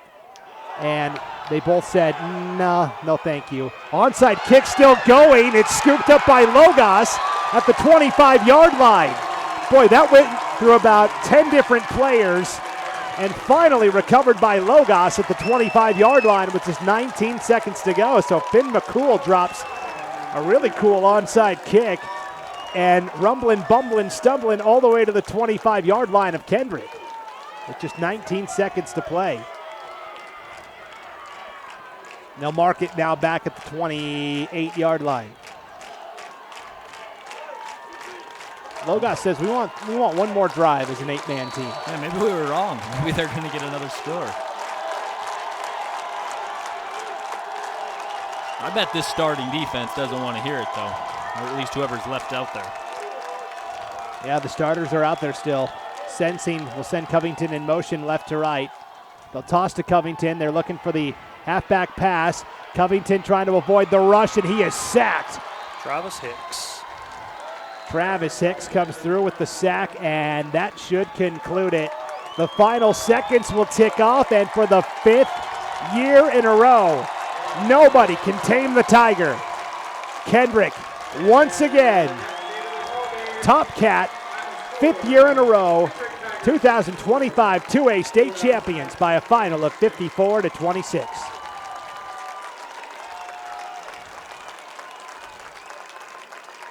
I can't even imagine the emotions that Ty Kep has right now. I mean, agree. You win 3 in a row as a player. You decide to be a fan and a spectator for the 4th. And then you step in as a coach and win your first year undefeated with your brother as one of your players. Truly remarkable. Not just a fan and a spectator, an acclaimed broadcaster for IdahoSports.com, Hayden. Yeah, Ty Kep, you know, we always joke about, well, geez, how come you didn't win your freshman year? You could only win sophomore, junior, senior. Well, now he's got that 4th ring, right? You know, one day I'll be like Tom Brady. He'll be going one for the thumb, right? You know, a lot of these kids, like Raleigh and Cade, Silflo, some of those guys have surpassed that. They're working on their 7th, 8th, and 9th rings. Yeah, and all the different sports for sure. So congratulations to the Kendrick Tigers. Once again, 5th year in a row, state champions, 54-26 the final here over the Logos Knights. We will take a break and come back for the presentation of the trophies, and we'll try to figure out an IdahoSports.com player of the game as well. A lot of worthy candidates here tonight. So don't go anywhere. You're listening to the 2025 Idaho 2A State Championship game. It's now gone final on IdahoSports.com.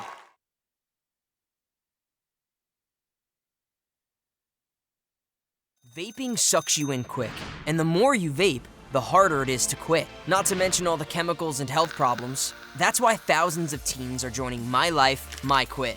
Visit mylifemyquit.com or text Start My Quit to 36072.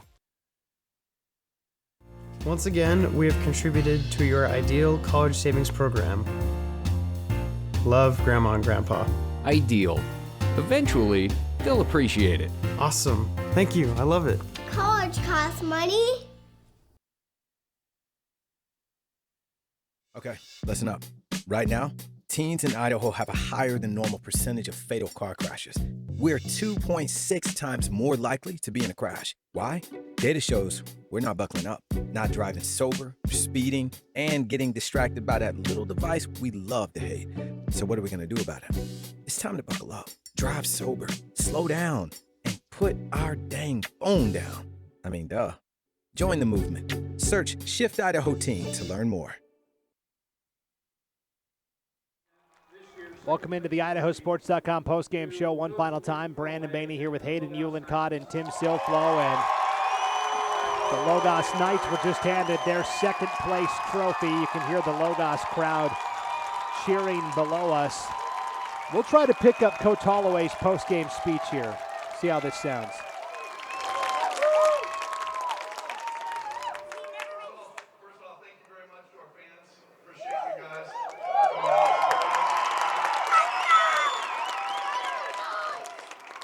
A big tip of the hat to Kendrick. You guys are a great team. Well done. And my biggest thank you is to these guys. We have grown so much as a team over the course of this year. You guys have exceeded expectations, and beyond that, you guys have glorified Jesus in all that you've done.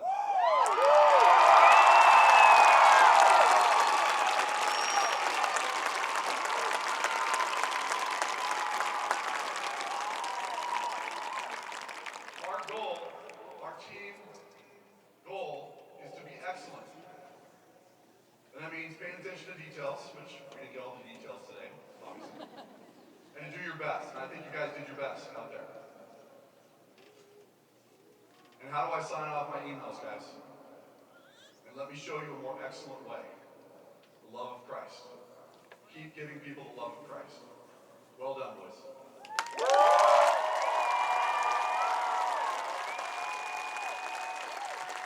Pretty good.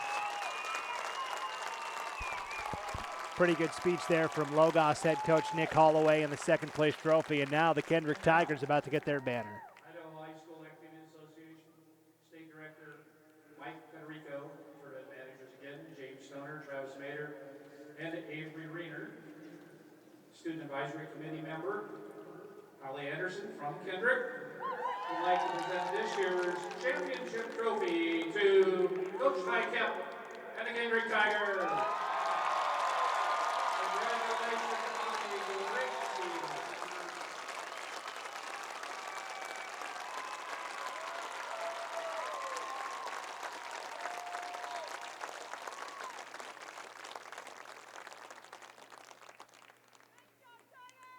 And now head coach Ty Kemp will give his victory speech.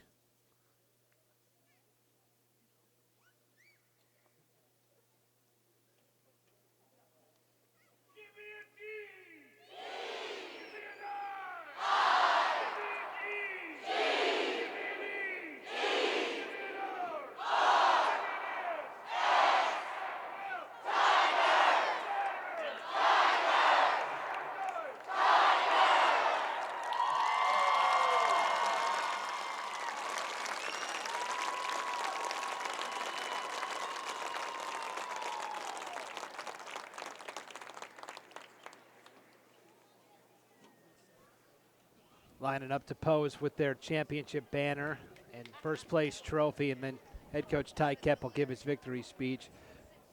Tim, you'll have to see if you can. Hey, whether you're a Kendrick Tiger fan or a Logos Knight fan, stand up and give these young men a round of applause.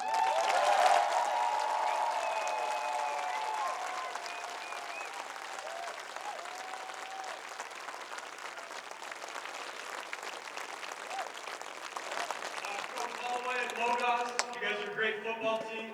Congratulations, you guys had a great season. Man, you gave us some fits here and there, and you guys are a great football team. You guys played till the end of the whistle. Okay? Till the end of all the time runs off. Congratulations, you guys are a great football team.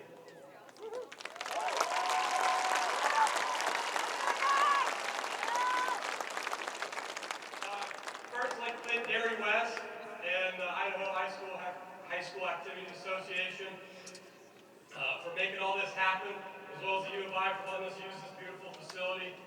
I'd like to thank my athletic director, Molly Olson, as well as Jenny Rutzensetter, all the help they do throughout the season to make my job and my life so much easier. I really appreciate it. Also, thank you, assistant coaches.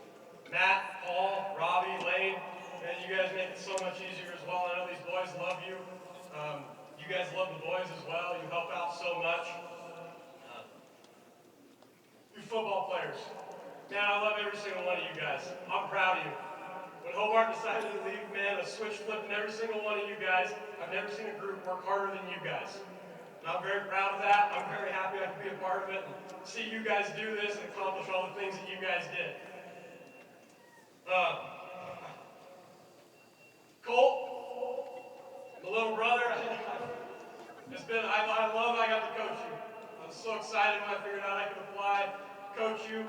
I know he's not here right now, but I know that Grandpa Skip would be very proud of you. He'd be so proud of you right now.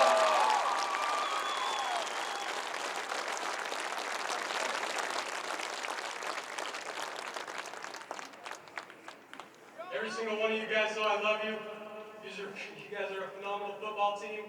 Some of you dads always joke with me about the best Kendrick football team. Well, you're looking at them right now.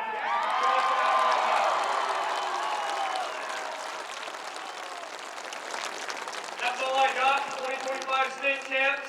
Roll Tigers. Mic drop there from Ty Kemp. And I'll tell you what, I'm ready to run through a brick wall. Coach Kemp's got me fired up, guys. I have a feeling he's gonna, if he listens to this, he's gonna hate me. I have a feeling he has been practicing that speech for a while. But you know what, Hayden, I'm gonna let you say it. But Ty he did a great job on that speech. It was awesome. Yeah, what did you write down on the piece of paper and show to us while Ty was giving that speech? This kid is not 20 years old. He faked his birth certificate. Something is wrong. You do not act that mature, so cool. I mean, I'd be out there crying after I just won a state championship. This kid is... We've always teased him.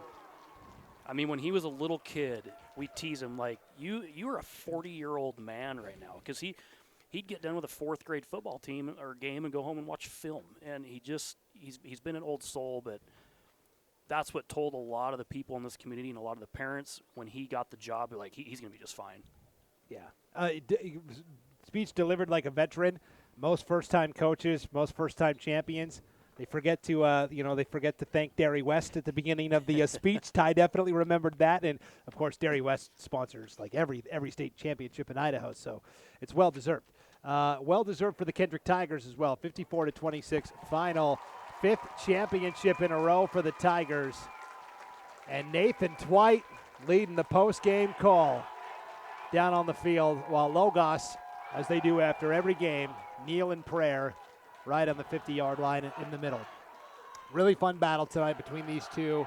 And now Logos will line up and sing their school song as well to the Logos fans that are still here in attendance. So as we put the finishing touches on what's been a really fun 2A season and 5 championships in a row for the Kendrick Tigers, we just have one last piece of business to get to, guys, and that's to hand out our IdahoSports.com Player of the Game. It's brought to you by the Idaho Office of Highway Safety, reminding you to always keep your head in the game. Whether you're on the road or on the field, be in the moment and free from distractions. A lot of back and forth here trying to figure out who we should give it to, like every game, right?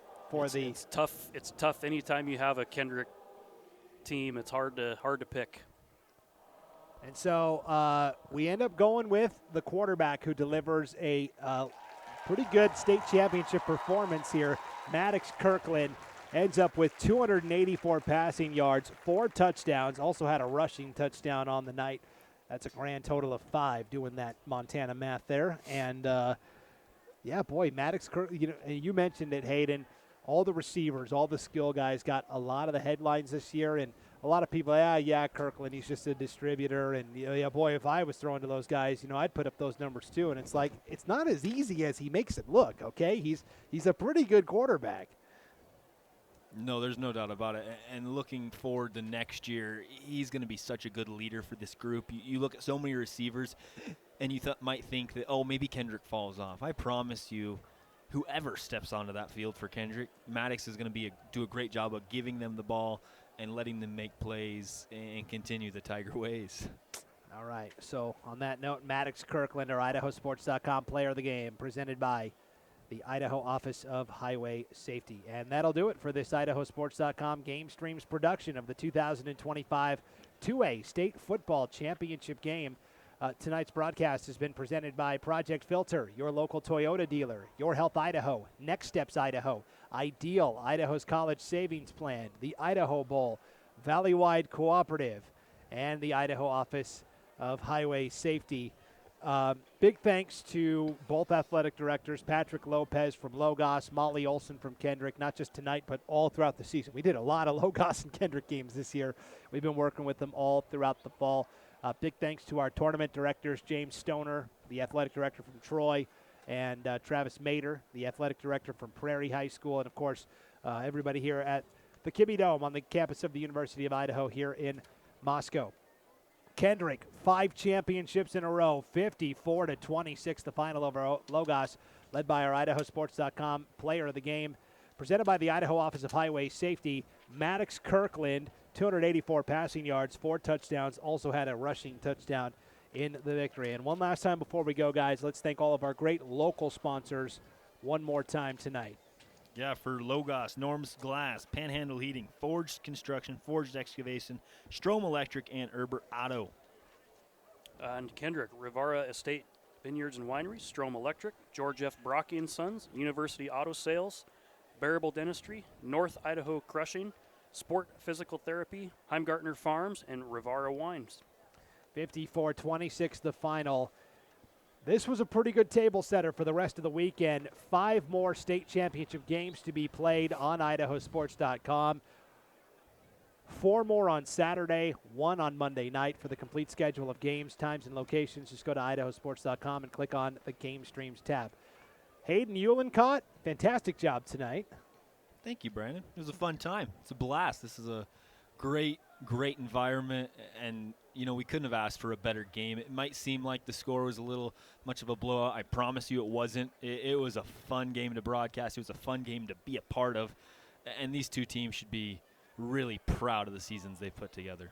Tim Silflo, you along with Hayden, you were kind of our White Pine guys this year. You saw a lot of good football week in, week out, and how fitting, 2 White Pine teams here at the end. Yeah, no, fantastic finish to both of these teams here, and as far as I'm concerned, a fantastic finish for myself doing this. It's been fun to watch these games, and good to end it on a real good one here. Are you saying you're retiring? Oh gosh, no, it's just probably on to basketball season now, I suppose. Now Ty Kep, he'll just retire on top, 1 year as the coach, and no, that would be crazy. I like the humble brag in there at the end. I thought it was a strong finish for Kendrick and a strong finish for myself in the broadcast booth. That was great, Tim. I love that. Thanks for tuning in, everybody. For Hayden Uhlencott and Tim Silflo, I'm Brandon Maney. Kendrick, again, state champs at the 2A level, 2nd year in a row at the 2A level, 5th year in a row overall, 54-26 the final. Until next time, good night, and God bless.